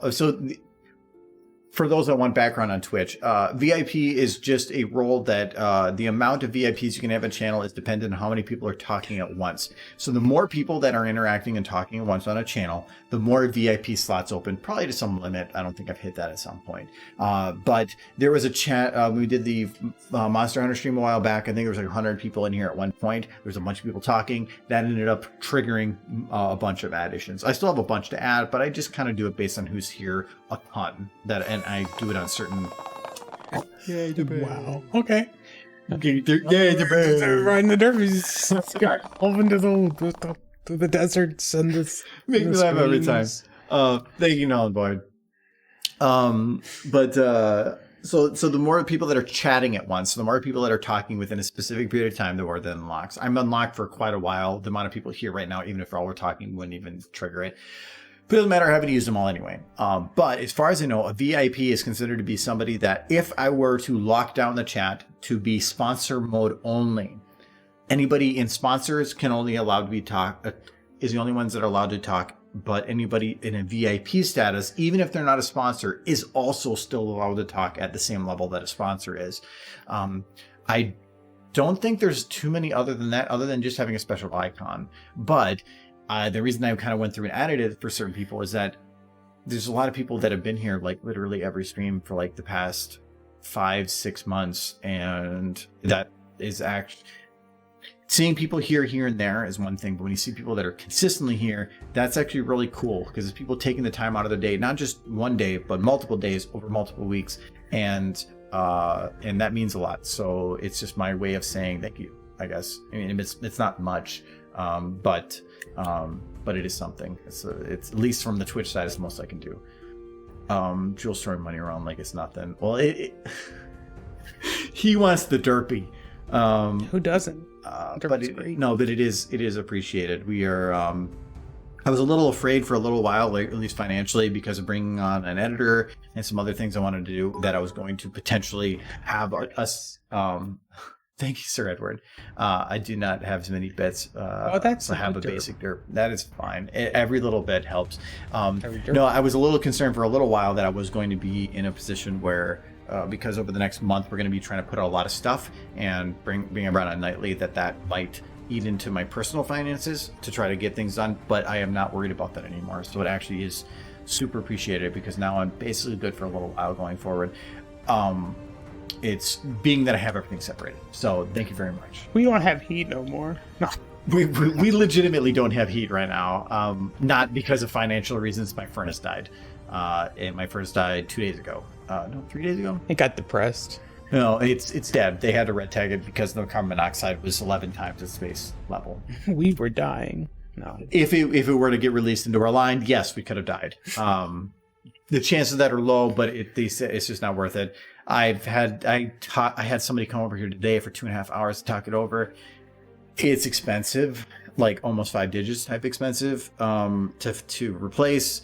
But that's my finances. Those are completely separate from Twitch, so that don't nobody think that like he needs to fix things, donate money. No, don't. That's right. I have plenty of like horse pillows to cover myself in to stay warm. So no, I have a fireplace run during the day, and then that usually heats us up to where it's kind of chilly in the morning. But then I just put the fireplace on again, and it warms up during the day. It's not a worry. But it is not an expense I wanted to pay because that is It's pricey. But being I live in a cold climate, it's a requirement. I mean, I offered to start a trash fire. Let me catch up here. Basic derp is good, just as good. It's a derp. That's It's a derp. If anything, it's a 3D derp. Unless it's a pirate podcast, then it's a very important pirate. Podcast is coming. What is this? March. 3 to 4 months. That's my goal. We are going to be starting a podcast. Do you have a stream schedule, or do you randomly stream? If you have a schedule, what is it? So yes, we have a stream schedule. It's simple and complex. So the general stream schedule is every Tuesday and Friday, like today, starting at 6 p.m. Central Time. It is 8:46 for me right now, so whatever 2 hours and 45 minutes is before right now, that is when we start. I am very particular about starting either at that time or earlier. I do not start any later than that time. If I do, I will say something. Or I have to cancel for some reason. So every Tuesday and Friday, we're doing SFM content. That's very specific. SFM on Tuesdays and Fridays. Sundays, right now, we are running a Fallout 76 stream, which with me, him, and 2 other friends. We are doing that every Sunday, and that is also at 6 p.m. And then every other Friday, which would normally have been this Friday, but again, furnace issues. I had to deal with that this afternoon. I was also running a Final Fantasy 6 stream. Then otherwise, 2 weeks from now, we are running a full week of streams because it is my 8-year anniversary for streaming. So we're going to basically do every day for the whole week. But otherwise, if you're interested in the SFM stuff and some of the stuff we do, that is every Tuesday and Friday at 6 p.m. Central, which is 9 p.m. No, it's not 9 p.m. Midnight? I think it's midnight UTC. Just convert your time to CST. Granny. That's what I do. My sump dump is out of action. Sub pump. Oh, not sub pump. Oh, that'd be messy. Yeah. It's Tuesday, Friday for SF, and Sunday for Fallout. Yeah, that's our current schedule. The Fallout one will go until we're done with Fallout. I do want to mix in other streams here and there, but I like schedules, and I don't want to just I don't like random streams because it feels like I'm pushing things on somebody, or they're going to be sad if they miss something. So I like announcing things ahead of time. I mean, you do have random streams. You just do it through the Discord. Yeah, I usually will just random stream on Discord. I haven't done it in a while because I've just been super busy on some other stuff. And if I really want to get work done, I won't stream it because I don't get as much work done. If I'm really motivated to work on stuff, I do not stream it because streaming is for when I am not motivated to work on stuff, and I want to work on stuff. Brew of Grannies on Sundays. She's offer you chems and steal your buys. She's armed with cane and highly dangerous. Yeah, Granny is very dangerous. The Granny is perfectly she might worship a dark lord, and she might make things explode, and she might steal pies. But to be fair, she's been denied pies all her life, and she's tired of it, and she will summon demons to anonymous cheer. Well, thank you, anonymous cheer. That is a lot of ghosties. It's the ghosties with the mosties. And I have no idea who you are. It doesn't matter. Thank you very much. I appreciate it. We know who you are now. You're anonymous. Yep. Grady's immune to bullets and scares me. Yeah, a little bit. I got you, boy. Set up an alarm or such appreciation. Well, thank you very much. I have 2 sources of heat: the sump pump heater, which keeps the place level economically. There's an electric, which is supposedly to be warming the place up fast, and a wood stove for when I feel like turning the house into a sauna.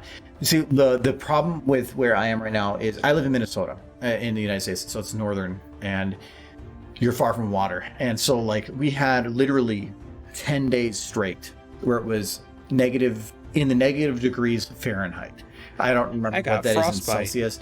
But you were sitting in dangerously low temperatures, and it never got above the dangerous temperatures for 10 days straight. And it's because of that having very consistent and good heating is important. Having good insulation is important.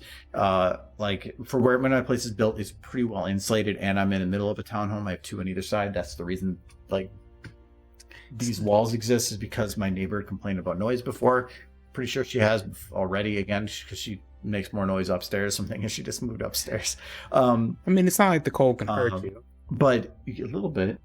But no, because of that, furnaces are important, and mine was going dead while it was in the super cold. When they came after the super cold to look at things because things weren't working correctly, they're like, yeah, this could kill you. We can't let you run this anymore. We're shutting it down. And so I'm stuck. And so within days, I had to start calling around places and getting quotes for numbers I don't want to pay. So yeah. So, but don't worry about that's anything made through stream is separate. Don't think that you have to donate. That's not, none of that money goes to that anyway. I can afford it. That's not a worry. But it's still, it's time spent. I'm working on the second channel for stream highlights. I'm working on animation stuff, and then this came up, and it's just one more thing on a list of things, and it's on my brain, and that's just exhausting. I went to bed last night like pretty early just because I needed to catch up on sleep, and it was nice for sure. But then I spent most of today with somebody here looking and inspecting the place, talking about like furnace stuff that it is I now going to go never below thought freezing tonight, so you might want to run that fireplace. What? Said it will be below freezing tonight. It's below freezing every night. Well, no, after tonight, it's actually supposed to stay above freezing. Yeah, but it's not. No, if it gets 20 outside, we're fine. I'm saying run the fireplace. I'm not saying... Not overnight, we don't need to. Okay. And wake up in the morning, it'll be like 65 in here. Because, again, more than half of our walls are shared. They give us their heat. So I like steel. This is fine. Mr. Scrooge, can I please put another coal in the fire? Those go dead when it's super cold. Yeah, we get to the cold to where it gets to be where our furnace is running more often than it's not. We're past that time now, so right now it's going to be between 25 and 45 degrees for a while. That sounds cold for some people, but for us, that's actually pretty warm for winter. Our living abodes are built for that temperature. I'm not worried about it. Especially with the neighbors on either side, we'll be fine, perfectly fine. I have a fireplace that can build up some of the warmth as long as I run it early in the day. The heating company actually gave us 2 free space heaters to temporarily run. But I want to get a couple quotes because I want to get a good price because it's a good saving. So I'm going to take a little bit on it just so I can save what I can. What will we do when the inkwells freeze? It's amazing. You guys are okay. No, we'll be fine.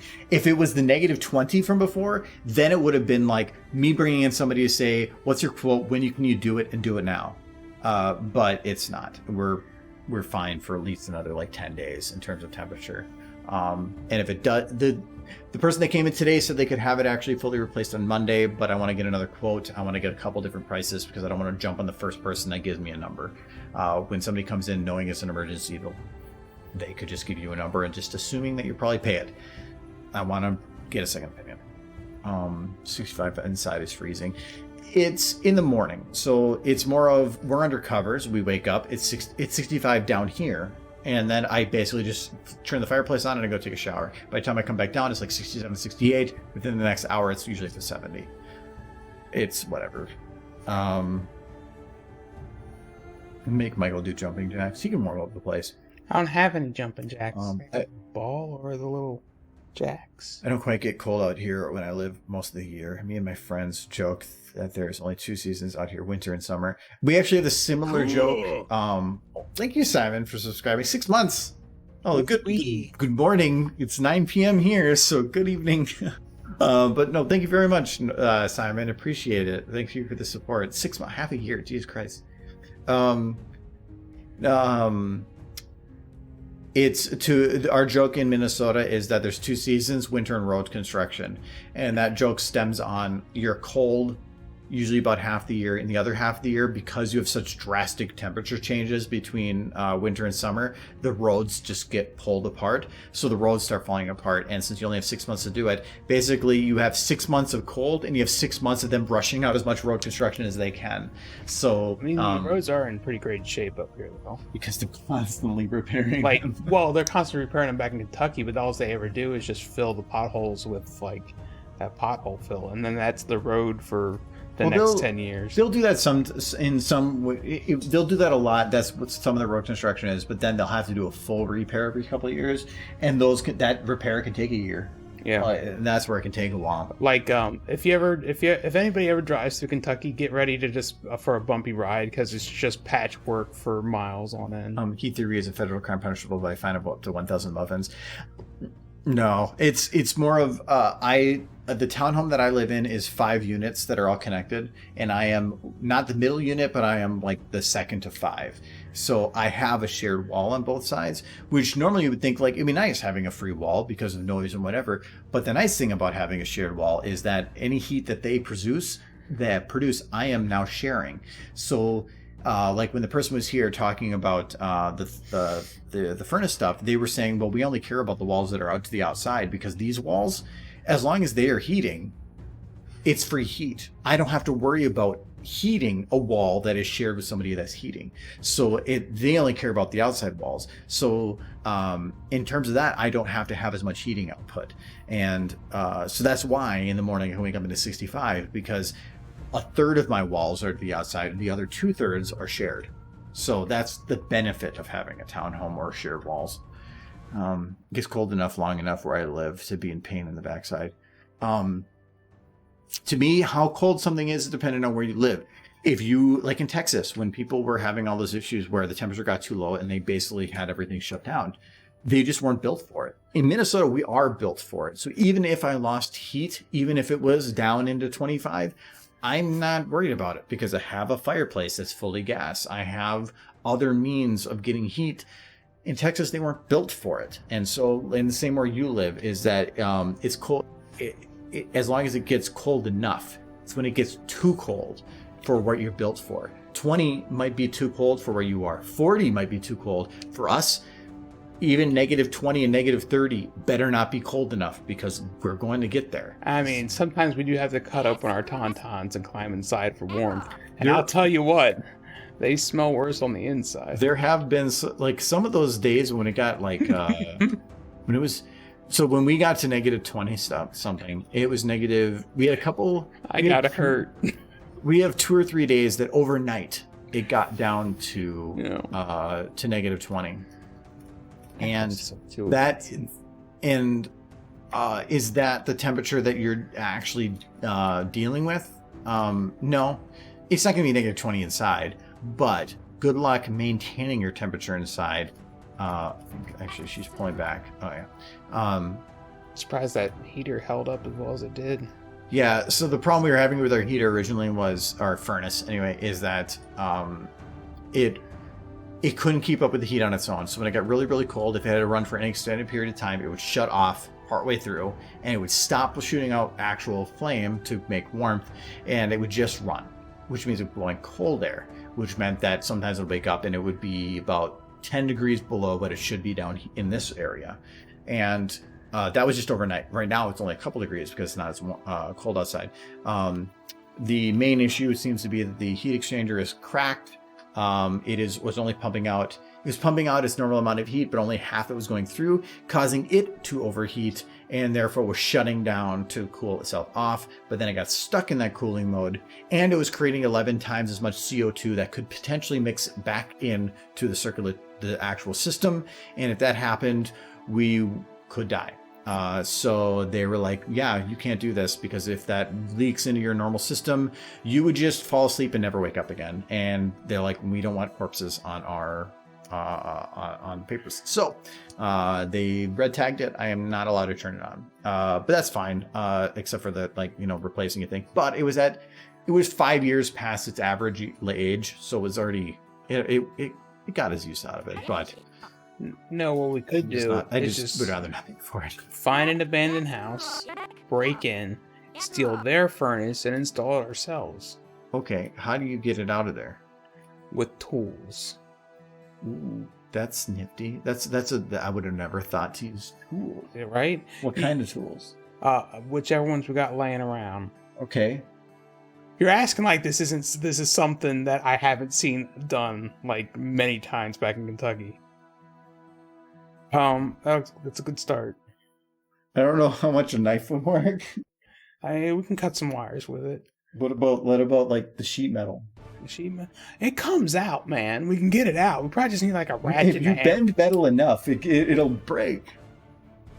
Like that was something. We've got 10 minutes. Good luck. Like, I don't know how many people have lived in, like, to the country. Yay, derbies. Well, thank you, Fat Boy. Yeah. The KFC nugget. That sounds like there's a story behind that. Like, like, I appreciate it. something that was super common out in the countryside was that when a house went up for sale, chances are it was going to stay up for sale for a while, and nobody was close enough to watch the house.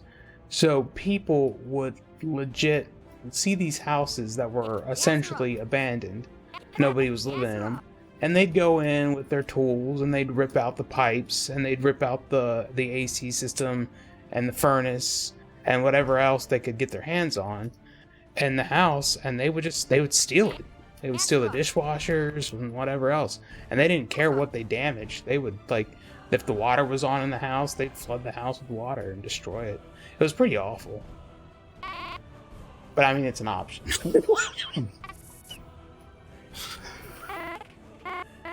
I'm glad to know that you're like, you know what you could do?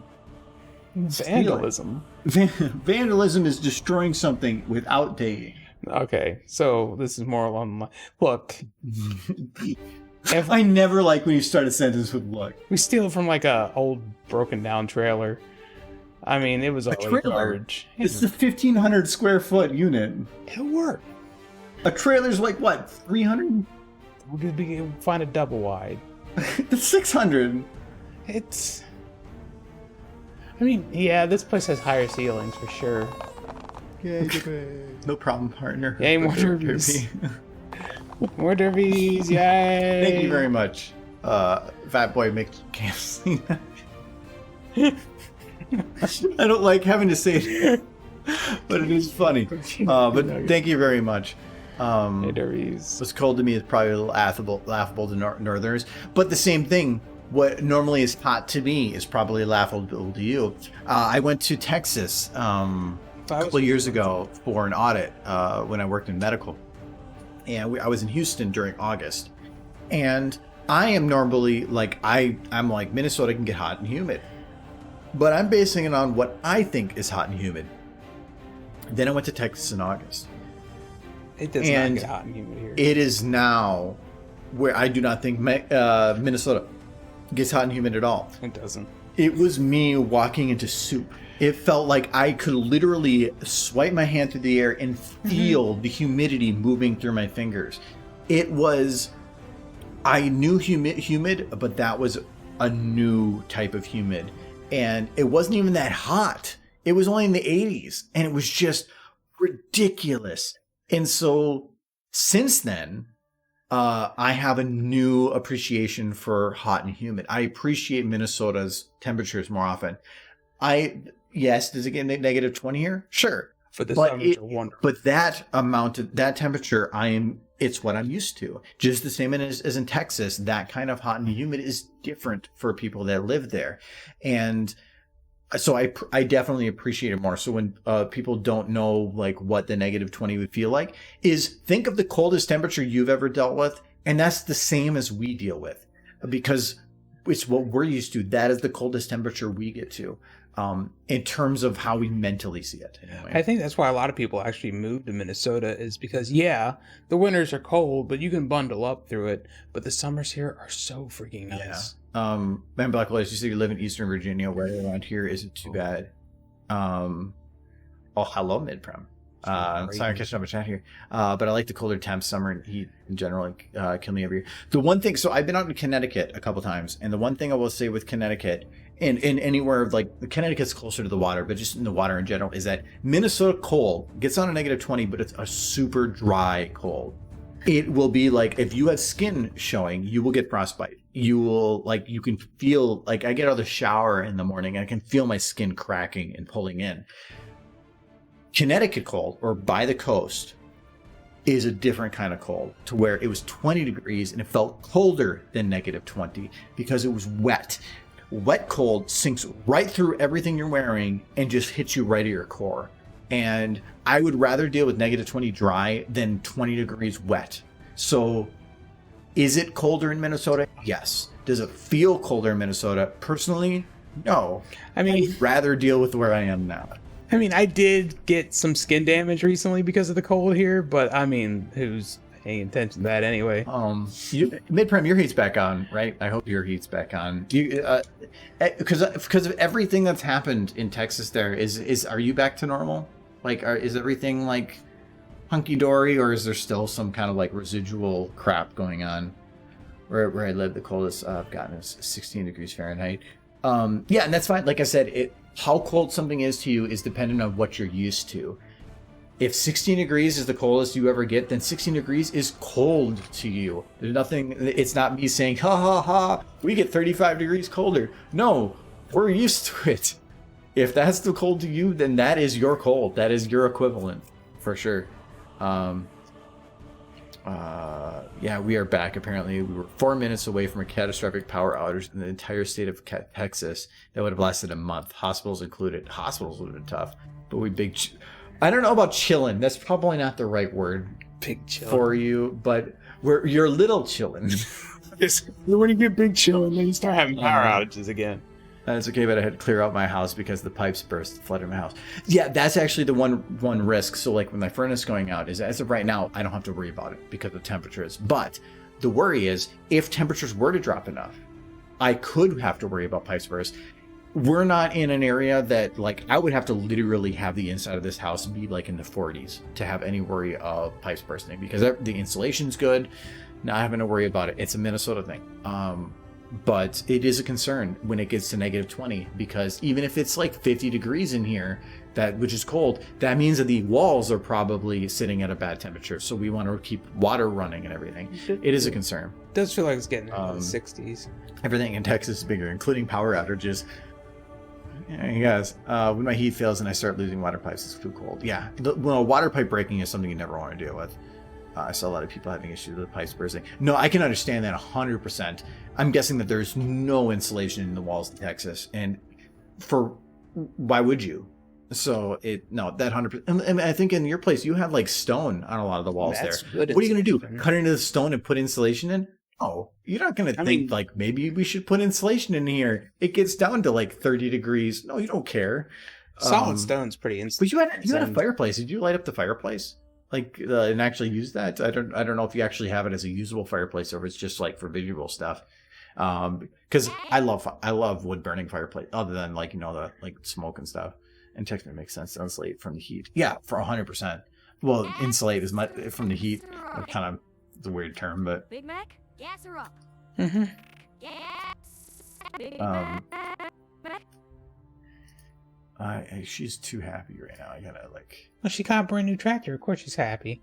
She's like, I got a doohickey. She's happy that she's got her tractor. Oh, she got coked up before getting on the tractor. I think that's not recommended, Applejack. I got tractor.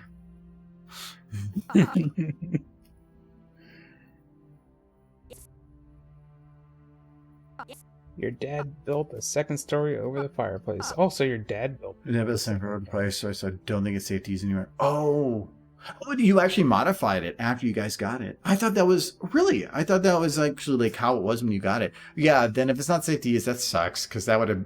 Fireplaces are awesome when it's cold. You just all sit around it and you tell stories and you have the marshmallows. You got the fire pit outside, so that's nice. Yeah, you have the fire. Well, yeah, but when it's like 30 degrees, you're probably not going to. When is it ever 30? Well, I was going to say, when is it ever 30 degrees in Texas? They did have that one event not long ago. Like for a week. Yeah. We had pipes burst once as a kid. After that, sure, all the pipes were insulated by mid-fall. Actually, most of our with us is that we have insulated pipes, but then we insulated walls. We are built where we are to take cold temperatures. So as long as you keep the inside at a decent temperature, you're usually perfectly fine. And if you are concerned about it, you just let the water run just ever so slightly because running water is going to be much, much less likely to freeze than sitting water. It's sitting water that you have to be concerned about. So like if you're ever having problems, if you ever like for those in Texas again, and you don't have insulated pipes, and you're concerned about it running, and you don't care about a higher water bill compared to bursting pipes, just turn your sinks on. At least for those that are going to be hitting in the wall or in a cold area, just turn them on ever so slightly, not like a full-on like pull, Oh, but cool. just enough. Well, thank you, Nolan. Jesus Christ. Congrats to Jelana. I'm gonna say these names. Mia Van, Brendan Vichy, Bruce, and Dead Parrot. Oh, Dead Parrot. Congratulations. Cool. So thank you very much, Nolan. Oh, that's good for numbers. But thank you very, very much. A lot of cools. This is one, Dead Parrots. Cool. Yay. Fools. But thank you very much, Nolan. But you're overly generous. I appreciate it very much. But if you're in Texas, just run your water ever so slightly, because moving water, if you have water moving through a pipe, it will not freeze as quickly, or if at all. So if you're running in a situation again, just do that.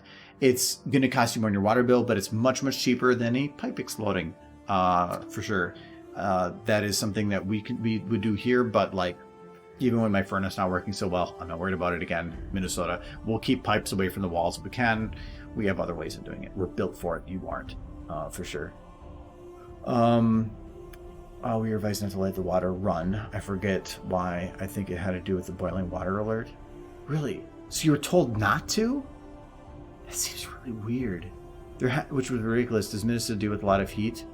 No, not the heat that you're dealing with. Do we get hot? Yeah. We'll sometimes get above 100 degrees. I love that rant, but like she's just looking like this. The more and more I hear what Giz just said about Texas's like infrastructure, the more and more I realize I think it's just held together with Scotch tape and a prayer. It's more of like, so it's kind of similar. Like evolution works the same way. It's you're going to exert as much energy on something as is needed for the majority of the average. So you're not going to plan for -20 and 110.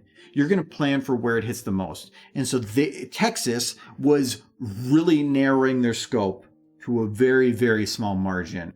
And with the assumption that, yeah, maybe it goes outside of that every now and then, but that's fine. It's not going to be out there very long. But it ended up going outside of one of them too long. Minnesota is built to be having very large buffers. We are built to where if things get super hot, and when I say hot, it's like we'll have a couple 100-degree days maybe out of the year, but normally the hottest we would normally get is in the 90s. And what I normally thought was humid is not really that humid. A decent air conditioner will be fine. Summers, not really anything to worry about in Minnesota.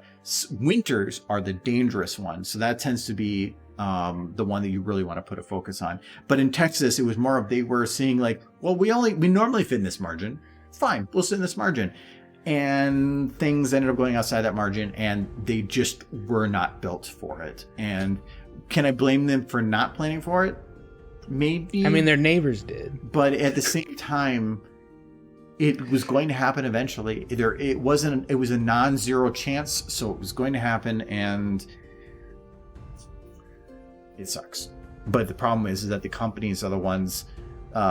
Companies made mistakes, and the people are paying for it, and that's what the worst part is. That I tell people not to run water because it would lower the system's pressure too much, so fire departments couldn't use it. They don't use towers like us, really. Okay, yeah, I guess I can understand that, but I think all you have to really do is set it to a trickle, but most people aren't going to do that. They're just going to be like, well, if maximum. Everyone's setting into a trickle, it's not trickle anymore. I guess, but then that's again where you are not prepared for something, a non-zero thing. Anything but perfect condition. We are literally living on a prayer. Well, I'm glad at least you got off, because there's some horror stories I've heard down there. It sounds like you at least got off with some problems, but not as much as some. So I'm glad that you worked out. 2 years ago, we had 1 or 2 inches of snow that disappeared the next day, and that was the first real snow since 1980s or something. Well, now you got a ton of snow. We've had snow on the ground since November. It's actually, most of it's melting right now, because we're gonna have 63 next week. Yay. On Tuesday. Holy crap! Like for some people, that's like our low for the week, but that is literally our high on Tuesday, and that is warm. I'm gonna go for a bike ride. I'm happy when the outside stops trying to kill me. Take my hand, we'll make it. I swear. No, it's what angered me is some of the people from like the northern area. They're like, "Get used to it. Texas is cold. That's not cold." It's all what you're built for, and that angers me because it's the same thing. Like if it were to be the same humidity and the same heat up here that Texas gets, they would be like, holy crap, what the hell happened? But in Texas, they'd be like, whatever, it's Texas. So it goes both ways. So to build a tar temp living room, place the center blocks in the center, and used hot coals and stones and Dutch oven to keep warm during the night. Whatever works, man. When you're in a situation like that, you just throw some trash in a pile and you pray to God. Michigan summers are horrible. It gets really muggy, and I have asthma, which makes it worse. Yeah, and blur. Well, I can understand you're by water, and with lake effect stuff. But even then, I thought I was muggy.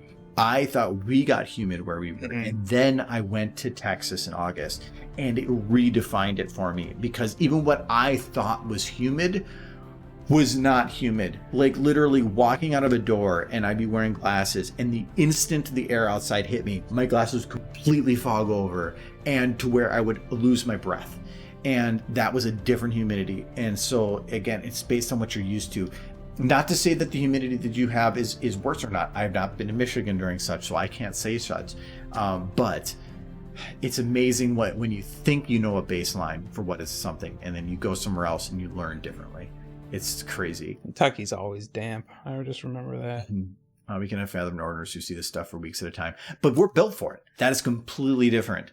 I can't fathom how I would have to deal with the Texas humidity every freaking day. When I went to Texas, I forgot I had to go and go to Walmart, and so I ended up walking 1.5 miles in Houston to go to Walmart because I didn't have a car and from the hotel. And I got there, got some stuff, came back, and I was literally soaked wet with sweat. I wasn't working hard. I was walking, but it was a horrible experience. And it's just I don't know how you guys deal with that either. So I would rather deal with our cold because that's what I'm used to. Not that I prefer it or not that it's a better option, but it's what I'm used to. I know how to deal with it. Michael doesn't yet. He's getting there. I figured it out. The first time you came to visit in Minnesota and you're like, it's cold out. And I'm like, well, just when you don't breathe in heavy through your lungs, and you're like, and then you started coughing, and then you had pneumonia. Yeah, well, this year I got frostbite, whichever. I was in the freezer too long, and the vegetables and me got burnt. But no, I'm figuring it out. It's cool. I mean, as far as dealing with the humidity, though, you just don't wear pants when you can afford not to. That's how you deal with humidity. So now you know. Just walk around in your boxer shorts. Please don't do that in public. I mean, if you got really nice boxer shorts and they kind of borderline just normal shorts, you can get away with it. But Big Mac, gas her up. I kind of had her head go up, but I don't know if I want to have her head go down. This is Florida's Florida's, I feel like Florida's one of those, though, that, well, you have the Everglades and stuff, so you're probably going to get very humid, but your temperatures, at least, are usually within a fairly narrow window, which to me, where say you do get a cold snap that goes through, you're probably going to be in the same situation as Texas to a degree. It depends where in Texas. There are arid places, but the bigger central cities are incredibly humid. Step outside for 30 seconds or so. Yeah, I was an hour north of Houston. I forgot the name of it, but it's like an hour north and a little bit west. But it was humid. It was so bad in August. Speaking of... have you been to Utah? Yes, I have, actually. I've been to Utah. Actually, we were going to go again right after COVID hit. We were planning that May. We were going to go to Utah for a vacation, and we had to cancel because of COVID. I love Utah. Gorgeous. Oh, my God. If you want to see something different every 10 feet, go to Utah. Gorgeous city. That is one of the prettiest states you can go to. I really want to go back there. Zion Canyon. I love Zion. The arches were okay, I guess. Goblin is one of my favorites, though I heard that was kind of desecrated a little bit, but that's kind of sad. No, Utah is absolutely gorgeous. I do want to go back there again, and we do have a plan to go back there again. We just haven't been back there yet. Grubler. Very nice. Gator pants.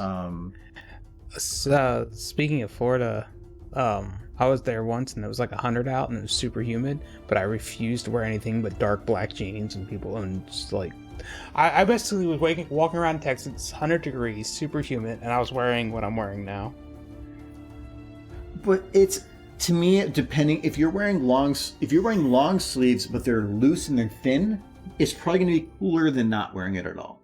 But if you're wearing thick, dark, tighter, exactly what you're wearing, that's probably not going to be that comfortable. But normally longer, loose clothing is probably going to be good. And then in Minnesota, the idea is if it's super, super cold, you cover your skin as much as you can. It's just because anything that's exposed to skin is going to get frostbitten when you're in the negative temperatures, because a breeze comes through and hits you. The wind chill is going to be like -60. It will you can get frostbite in minutes. So it is always important when it's super dry and super cold, cover your skin, cover your mouth, cover your face as much as you can. Besides that you're fine. It's usually, as long as you keep your heat in, you're not going to lose it. Wet cold is where the heat will just escape you. And that's where it gets you. If you're in negative humid cold, oh my God, like that would be the worst experience. That would be, I would just run. I love mountains. Yes, that is the one thing. I live in Minnesota. There's no mountains. Our elevation difference is the biggest of 400 feet.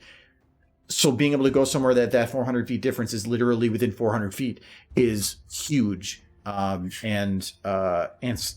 would not want to live out in somewhere like that because I would lose the wonder that is mountains. I love mountains for that reason. And when you see the new channel we're making, actually it has a reference for mountains, because that is kind of the inside joke with the channel too. I love my hoodies, but Michigan summers. I want to live. Thank you. What's a mountain? I live in Minnesota, like I said, there's a few hundred feet difference between the highest point and the lowest point. We are a very flat state compared to most. But what was Mid-Prim saying? Mid-Prim, if I had to choose between wearing shorts and death, I'd probably choose death. So, it didn't matter. It could have been 110 in Florida, superhuman. I would have been wearing black jeans.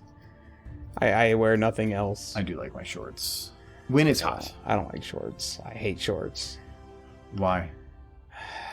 Because I have pale legs. So you don't like shorts because they're not that they're uncomfortable, but because it requires exposing parts of you you should not have. I feel naked if I'm not wearing pants. I feel like I might as well be walking around in my underwear. No, I will agree that when the spring first starts and the first time I put on shorts, I do feel kind of naked because I'm used to the summers. But once I get used to it again, I'm wearing my damn shorts. And I have to wear 2 shirts 95% of the time if I'm going outside. That's what I hate with my current job. I am supposed to dress up when I go to work. Yes, I have to basically wear a t-shirt and then a dress shirt. On the humid days, it sucks. I am currently wearing a t-shirt and a dress shirt. Okay, that makes sense in the winter. I'm wearing a t-shirt and a sweatshirt right now. But no, this is what I wear every day, any time of the year, no matter. I have 3 of these dress shirts, and that might not seem like that big a deal, but I have maybe a week and a half's worth of laundry. So this is half my wardrobe. Black dress shirts and white t-shirts are half my wardrobe, and black jeans is all I have for pants. That's all of my pants are black jeans. I am very boring, but getting dressed in the morning is very easy. You're like the Johnny Cash of nerds. It's just black and it looks good in any occasion, and dress shirts look good in any occasion. Not white dress shirts. White dress shirts. What shirt goes with black? Black. Everything goes with black. Yeah. I know, that's why. I like earth tones because I don't like matching colors, and earth tones really makes anything earth tones is great. The only thing I have that isn't earth tones is nerd shirts. Right now, all I'm wearing is literally it's a flat gray shirt and a sweatshirt because it's, especially with my furnace being out, it's just better to wear 2 somethings.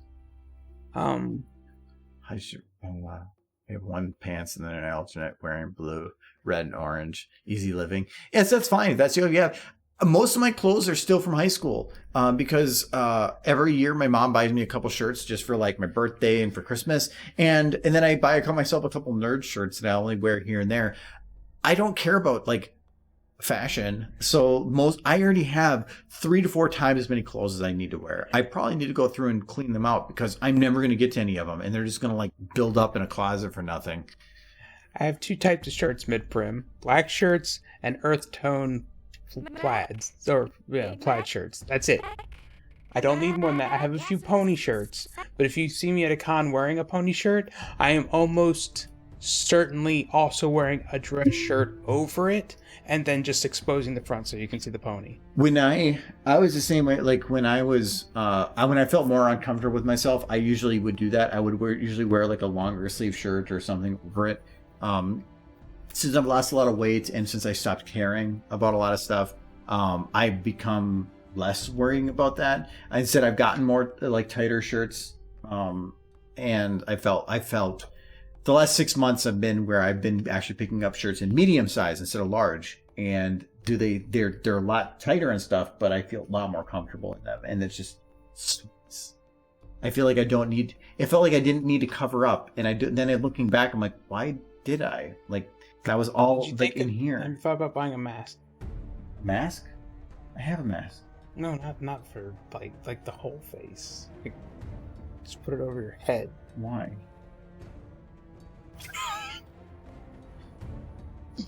I mean, you can only do so much, right?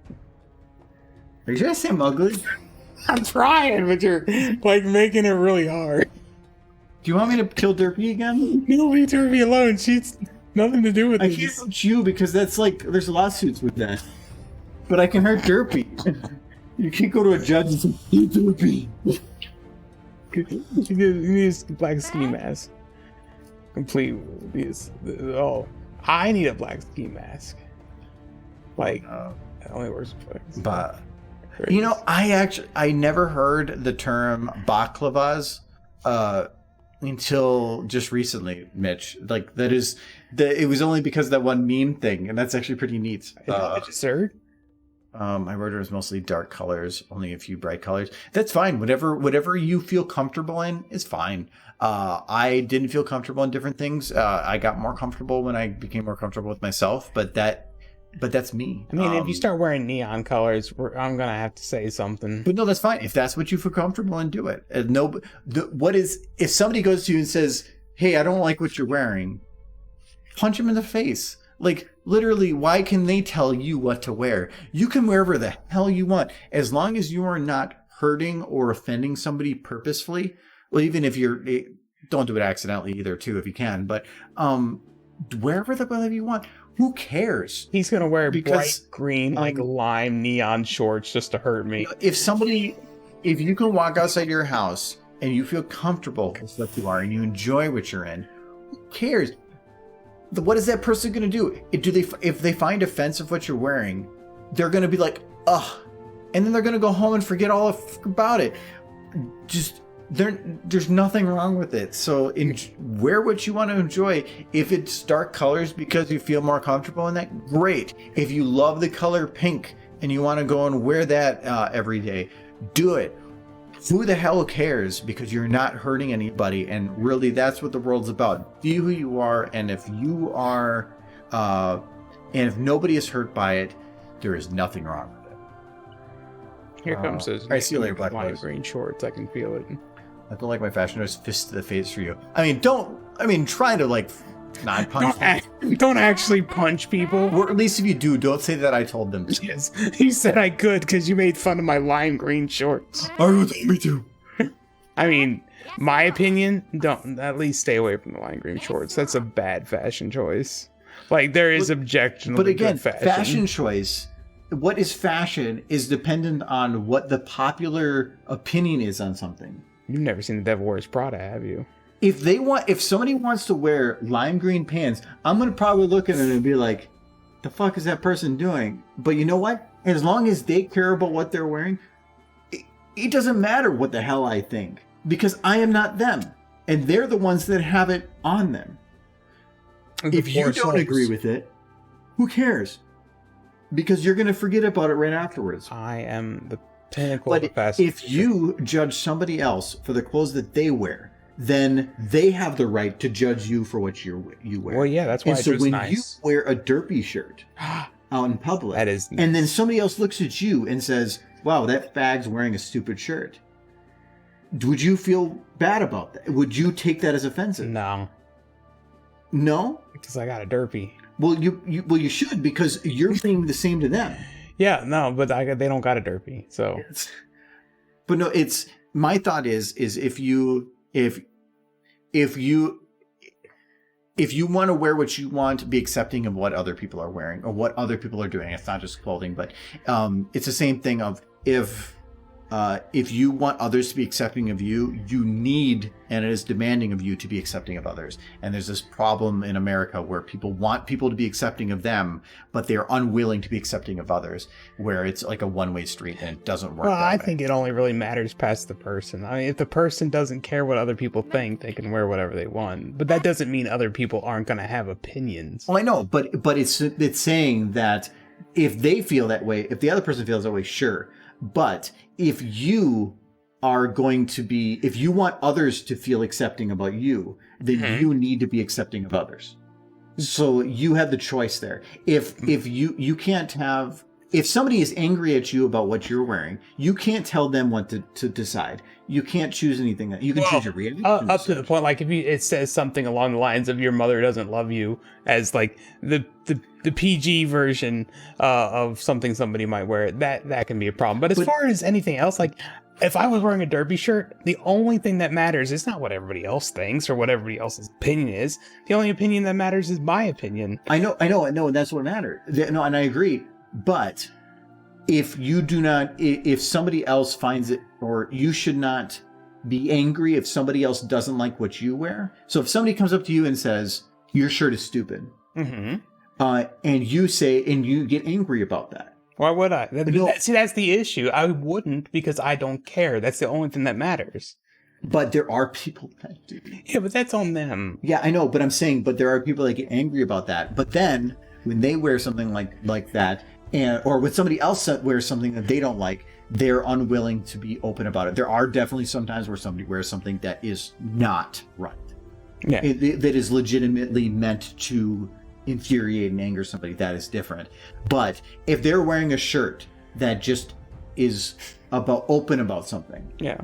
and is not meant to hurt somebody else, Yeah. then who cares? Yeah. But the problem is there's a lot of people that are like, I want to wear this because I want to wear this, but you can't wear that because of this. Like, Yeah, but it hardly matters if the person doesn't care what their opinion I is. know it doesn't, but I just don't like when people have a one-way street with their thought process. Well, my thought process is I'm going to wear my derpy, and because that's a good shirt, because it's got a derpy on it, I don't care what anybody else thinks. But I can still be like, gross. Is that a rainbow dash? But not Rainbow Dash, but say somebody was wearing a shirt of a opinion that you didn't agree with. Let's see, opinions Would you be are angry with stickier.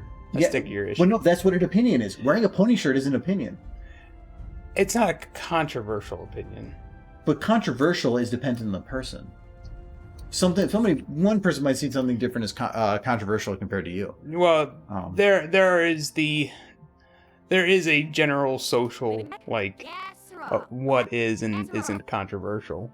But it's Like, just saying something isn't controversial doesn't make it not controversial, regardless of your individual opinion. there's so many things that that can be like best pony, depending on who you talk to, is a very controversial opinion. it's completely harmless. And not only best pony, but like top 6 or top 10. That is a very controversial thing. So what is considered controversial is dependent on the person. I suppose, but if we're talking the difference between, like, how much a person cares about best pony and Best pony is like doing a pro-life discussion. Like, it is, I don't know if it's on the same level No. socially. it shouldn't be, but some people it is. Well, that's them. It's like, I love when people are like, they're like, so who do you think is favorite pony? And I'm like, Rainbow Dash. And they're like, wrong.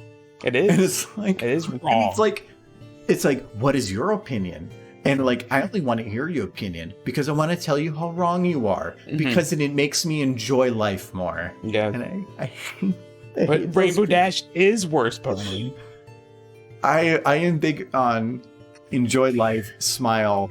Who cares what people think? Yes, But you seem to be very upset by what people think. I am upset when people think that their view of the world is more important and push pressure on other people to be more like them, no matter what the thought process is, even at the expense of their own happiness. I think that's a valid concern, depending on what it is the discussion is. You were making a scratching noise. I thought it was in the kitchen. Like there Sound came from that direction. There are some things that aren't consequential, like Best Pony. That's not consequential in any to any extreme. Sure? Nope. Derpy is not Best Pony. Well, you're wrong, but that's fine.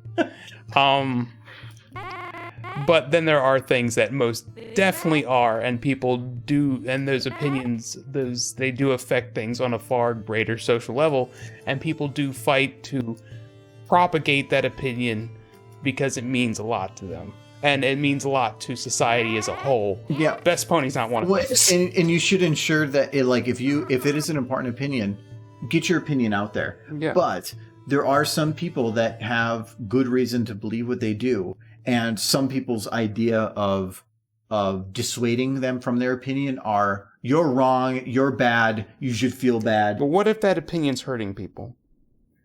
But there's a way to have a discussion to ensure that an opinion is made. A lot of people's idea, like, we are very much like, people are like in these two buckets. Everything has to be in these buckets. And anytime people want to throw an opinion, it's like launching a little missile into the other person's base, and it explodes, and they're like, ow. But nothing changes. And if anything, it just pushes people further apart. And it's no longer about, I want to hear your side, even if I don't agree with it, even if it is bad and wrong. I should hear your side, understand it, so that I can see your perspective. Because a person doesn't have an opinion on something for no reason. No. They have to have a reason why they believe, even if it's wrong, even if it's morally wrong, even if something is fundamentally wrong, even if there's science behind it, it doesn't matter. There is something in there that is telling them that that is right, and you need to understand that to know it. But most people push that away and just say, you are wrong, feel bad, and believe what I'm believing, and I don't care about why you believe what you believe. But a lot of times it's cultural too. Culture is like, actually, it's probably the majority of it. A large part of its culture. It's not based in reason. A lot of it's based in, this is how I was raised. This is what I was raised to believe. And the fact that you're confronting me on it makes me feel like I'm attacked. And then I get defensive, and then I double down. Yeah, what's that called? There's a phrase for that. It's there's a phrase for it, like if you fight somebody on their own belief, that they'll get stronger in their own belief. Yeah, I forgot. There's an actual term for it. But I don't know. Does anybody? I mean, that's a lot of what I see as far as some people's opinions, and they're willing to go to the grave with it. If somebody has an opinion that I think is wrong. Well, normally what I will do is I want as much information on their opinion as possible, because if all you do is tell somebody they're wrong without really getting any information from them, they're going to just double down. But if you let them talk about it for a while, if you get the information from them, then normally you will find that this right here, the part that's wrong, is tied to this instead. And so you shouldn't go after this. You go after this other thing that's about them. And if you can... And maybe you are wrong. Maybe the reason why they are here is correct. Maybe this is a good viewpoint. This is a consequence of it. Mm-hmm. Then you can go back there. But it's just most people find some little small pinprick of a belief, and they throw their dart at that, and they attack that. But it's like with drug abuse, where they're saying that if you want to solve a drug abuse problem.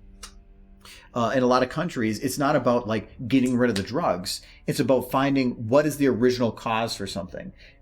A lot of this makes it sound like somebody else's opinion is a drug and it's wrong, and you need to attack that because what your opinion is correct. No, very much the case of if that other person is you, your opinion might be the wrong one. And actually, even that's the wrong thing to say is nobody's opinion is wrong. Everybody has some amount of right.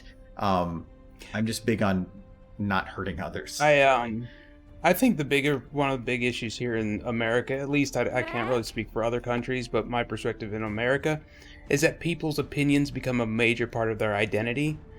Oh, yeah. And I mean, how do you argue? Because they don't just double down. That is who they are. That is part of who they are, and you're never gonna convince them of anything otherwise outside of that, because that would be essentially telling that person that a part of who they are is wrong. Mm-hmm. And no matter how you approach it, there's no shaking that. I, like, my own mother has very different opinions than me, but she has those opinions, and we always hit a brick wall of that opinion, basically. And she just tells me, this is what my mother felt, this is how my father felt, this is how I feel, this is part of who I am. And she's told me this outright several times, and she's not the only one. Big Mac, This is just who I am. If you don't agree with my opinion, then you don't agree with me, like, as a person. Yeah, and I think how do you argue that? But you argue with that? I don't. But I think that we've ingrained ourselves, at least in the American culture right now, of we're so used to everything being black and white. Everything has to be a side. You can't be anything in the middle. You have to be at the extremes. And if you are anywhere, if there's a middle point, and you are anywhere on either side of that middle, you are at the extreme. Where everybody is immediately assumed to be at the extreme for anything. And I don't like that culture, because it comes down to like, well, I believe this and this. I'm like, well, you can't, because that's this belief and that's this belief. You can't have both those at the same time. And it's like, well, yeah, I can. And like, it just, we're so focused on everybody having a side. And I don't like that. We can't have discussions when everybody is literally about like everybody's about fighting each other about everything. I think that's a valid point on things like if you're talking about economics or oil usage or whatever. But there are some issues where it gets more on the social side, and there is really just two ways to go about it. Either you accept people and you're not prejudiced against people, or you're okay with this. Look, if you look at something from a high enough level, yeah, you can pick a side. But then most of those things can be broken down into other pieces, and so you start getting down into segments of like, well, what makes this what it is, and then you break that down, and then maybe like 4/5 of that is that side, but then there's this other part that isn't, but we're humans. We are all big about grouping things and seeing everything as one thing and putting everything into buckets, because we are a pattern organized species. We want everything in buckets. But I feel like we're getting to such extremes with that now. There's no longer about like, let's talk about this to figure out the best decision. Normally one side says that, but then the other side's like angry and no. And then when both sides actually sit down to talk, nobody figures out anything, because nobody's willing to concede on their own opinions. And it's just, well, when we're talking about politics, it's just a matter of power. Like, whoever holds power is who makes decisions in law. And it's come down to. Like, even like recently with the election change, it's like you had Republicans in power before. They're like, we're going to do all this, and then Democrats are like, you can't do that. You're abusing your power. And then as soon as the power shifted, like the whole like wording for both groups completely swapped. Yeah, as far both now the Republicans are doing the things that the Democrats are doing before, and vice versa. And it's like, I came to the conclusion a long time ago that the two sides, and at least in politics, are so far apart that it really doesn't. There really, at least in this point in history, maybe it'll change in the future, there is no coming together for the two sides. The only thing that's going to happen is which side is going to hold the most power going forward. That's all. And I never liked the idea of we need to work together on this. Well, we're not going to work together. Okay, well then we're going to go forward and just force it through without you. That doesn't breed cooperation. But there's no cooperation. I know, it's really just about and I'm not saying any side is right on this. Both sides of politics have been assholes. Sure. But one has been they've both been assholes, but one has been, I think, more verbally an asshole. Yeah. Not to say that the other side hasn't been, but it's always about one side acts the victim until they have power, and then suddenly the other side acts the victim. Yeah. And it's a balance thing. Again, I don't think the two sides are ever going to come to any kind of agreement, because it just benefits the parties not to agree as far as elections are concerned. Keep hard polar opposites. Mm-hmm. Sorry, I'm gonna catch up on chat here. Have I been to an area called St. George? Maybe. In Utah. I wouldn't know for sure. I can't think off the top of my head. Maybe I went to Utah and we did probably like 18 state national parks in like a 1 week period. Maybe I did, but I wouldn't be able to tell you off the top of my head. I did not decide that trip, so it's all over the place for me. But I wouldn't. Yeah, I'm not sure. For example, like where people believe that Russia is the enemy after the war, like Russia again. Yeah, and that's the thing is like, and then Russia saw the same thing about America. So from their perspective, it's no different because you're just going after information you're told. A female coworker who loved comic book shirts. She got flack from other women for them. Pissed us guys off and caused a small insult war for about 2 weeks in the office. Yeah, to me, it's like when people get angry about something that is inconsequential, like you mentioned before. It's like when there's not. Why should you have any consequence to this? If you're wearing a shirt that isn't saying like something derogatory or anti-religious or something that is me, there's definitely shirts I've seen that have been like fuck the something, and then it's like actually anti something. Sure, then that person is doing it for the sole purpose of to hurt somebody, and then they're in the wrong.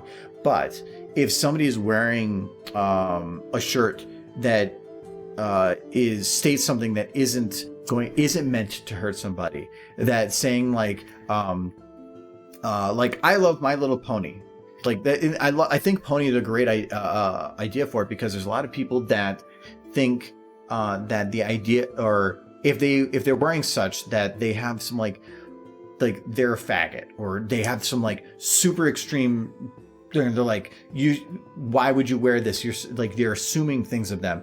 But no, it's not the case. You are very much that person is allowed to wear what they want. You're not hurting anybody in it. And that's no different than you wearing a shirt about something you also believe in. And I think that people making those kind of assumptions are wrong. Everybody is allowed to wear what they want to wear and have the flexibility to do what they want to do. So as long as your shirt's not attacking anyone, that's basically like, then it's fine. Yeah, well, and even if that your opinion could be considered right from the popular opinion, doesn't really make it right either, because then it should be that you just don't hurt others, enjoy life. Yeah, like there, depending on the parts of the country, there are certain opinions that are the popular opinion that I personally am. But that's why I don't thrilled. Anything that is meant to hurt others, even if it's the popular opinion, I do not agree with. Yeah. Because you should never do something for the sole purpose of hurting another person. No matter what the reason is, even if 95% of the populace believes it, somebody is being hurt by it. And that is not right. Everybody's equal, 5% or 95%. It doesn't matter. Everybody's human. Everybody breathes the same air. Everybody wears the same skin. It shouldn't matter. Except for the lizard skin people, right? That's not skin. That's the scales. I'm going to take this off the rails. Mark Zuckerberg doesn't count in this. Mark doesn't count. Watch out for the lizard people. No. It's like, now, it's like, they're crazy. They were crazy all this time. I think I want to get rid of eyebrows, but I'm just... Ponies are better than people, though. Let's just get that out. They're furry. They're fuzzy. They're cute. Especially that one. Look at that one. Look at that face. That's way better than any person. I like this one red, because at least I have... The camera and everything's locked in for that. The red is basically saying the camera's locked in and the keyframes are done. Ponies are better than people, Giz. I'm not sure we should trust Michaels. Michaels. I appreciate that you did not capitalize Michaels. that it is, No. you are not seeing it as a like a pronoun. It's just a thing. So I'm a verb now. It's time to engage in the consumption of food. I'll be back. The stream doesn't that. Actually, I was probably going to be ending it soon because we're already we're nearly over. we're ways over. We got kind of a discussion. So, but I think at least for now, did a lot of stupid stuff. Got the keyframes done for this. It's cute. So we got a little bit done here. I do want to, this weekend, my goal is to, I think my main goal is I want to start figuring out these shots. Because I want to get to about 30 seconds for this. Oh yeah, we were going to do the button. Kind of got distracted on that. But at least I've got about 12 seconds to fill there, which shouldn't be that bad because some of these shots are just going to be a couple seconds of like very basic animation with like very simple backgrounds. Hopefully, we'll see. So it's going to be basically like Applejack running around like skidding across the ground. I'm not sure how to do that right now, but I'll figure that out this weekend. I come for ponies, but stay for the conversations. Well, I think that's most Twitch because like most people say he's kind of all tabless in the background. Mm-hmm. I think a lot of people probably just audio it. Yeah. So yeah, that is going to be it for today. Yes. I can keep that open. Yeah. So we'll be back on Sunday for our. Here, I'm gonna switch to camera only because I made that actually work so you can see Michael. I'm doing a thumbs up. That's nice. So Sunday we'll be doing the Fallout stream, the Fallout 76 stream. So if you're interested in that, that's like 2 days from now, 6 o'clock, same time as normal for this stream starting. We're just continuing a run, I think like 8th episode of that or something. It's just a fun time playing games. If you're interested. Anyways, thank you all for coming. Thanks for your support. Thanks for chatting and enjoying our 52 minutes of extra whatever the hell chatting about, but it's fun. Have a there's Mancine. So there's a kitty and have your Michael song. Alexander, I know, like actually I think he in Discord actually put the entire Michael song as his like status on Discord, and I checked, he has it correct. The entire thing is like the boop dee da doop doop. You can't do it now because the song's playing. Well, it's like a row your boat scenario. We just overlap them. But no, unless you timed it correctly. Yeah. And then it would be like super loud. You gotta go like boop, and then you go the next one, and then it's. I can watch the bouncing of the meter sometimes, and I can tell where it is in the song. Like.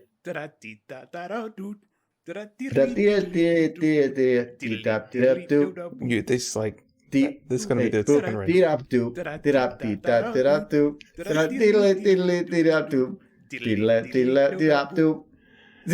it. I probably said everything. It was a beautiful remix.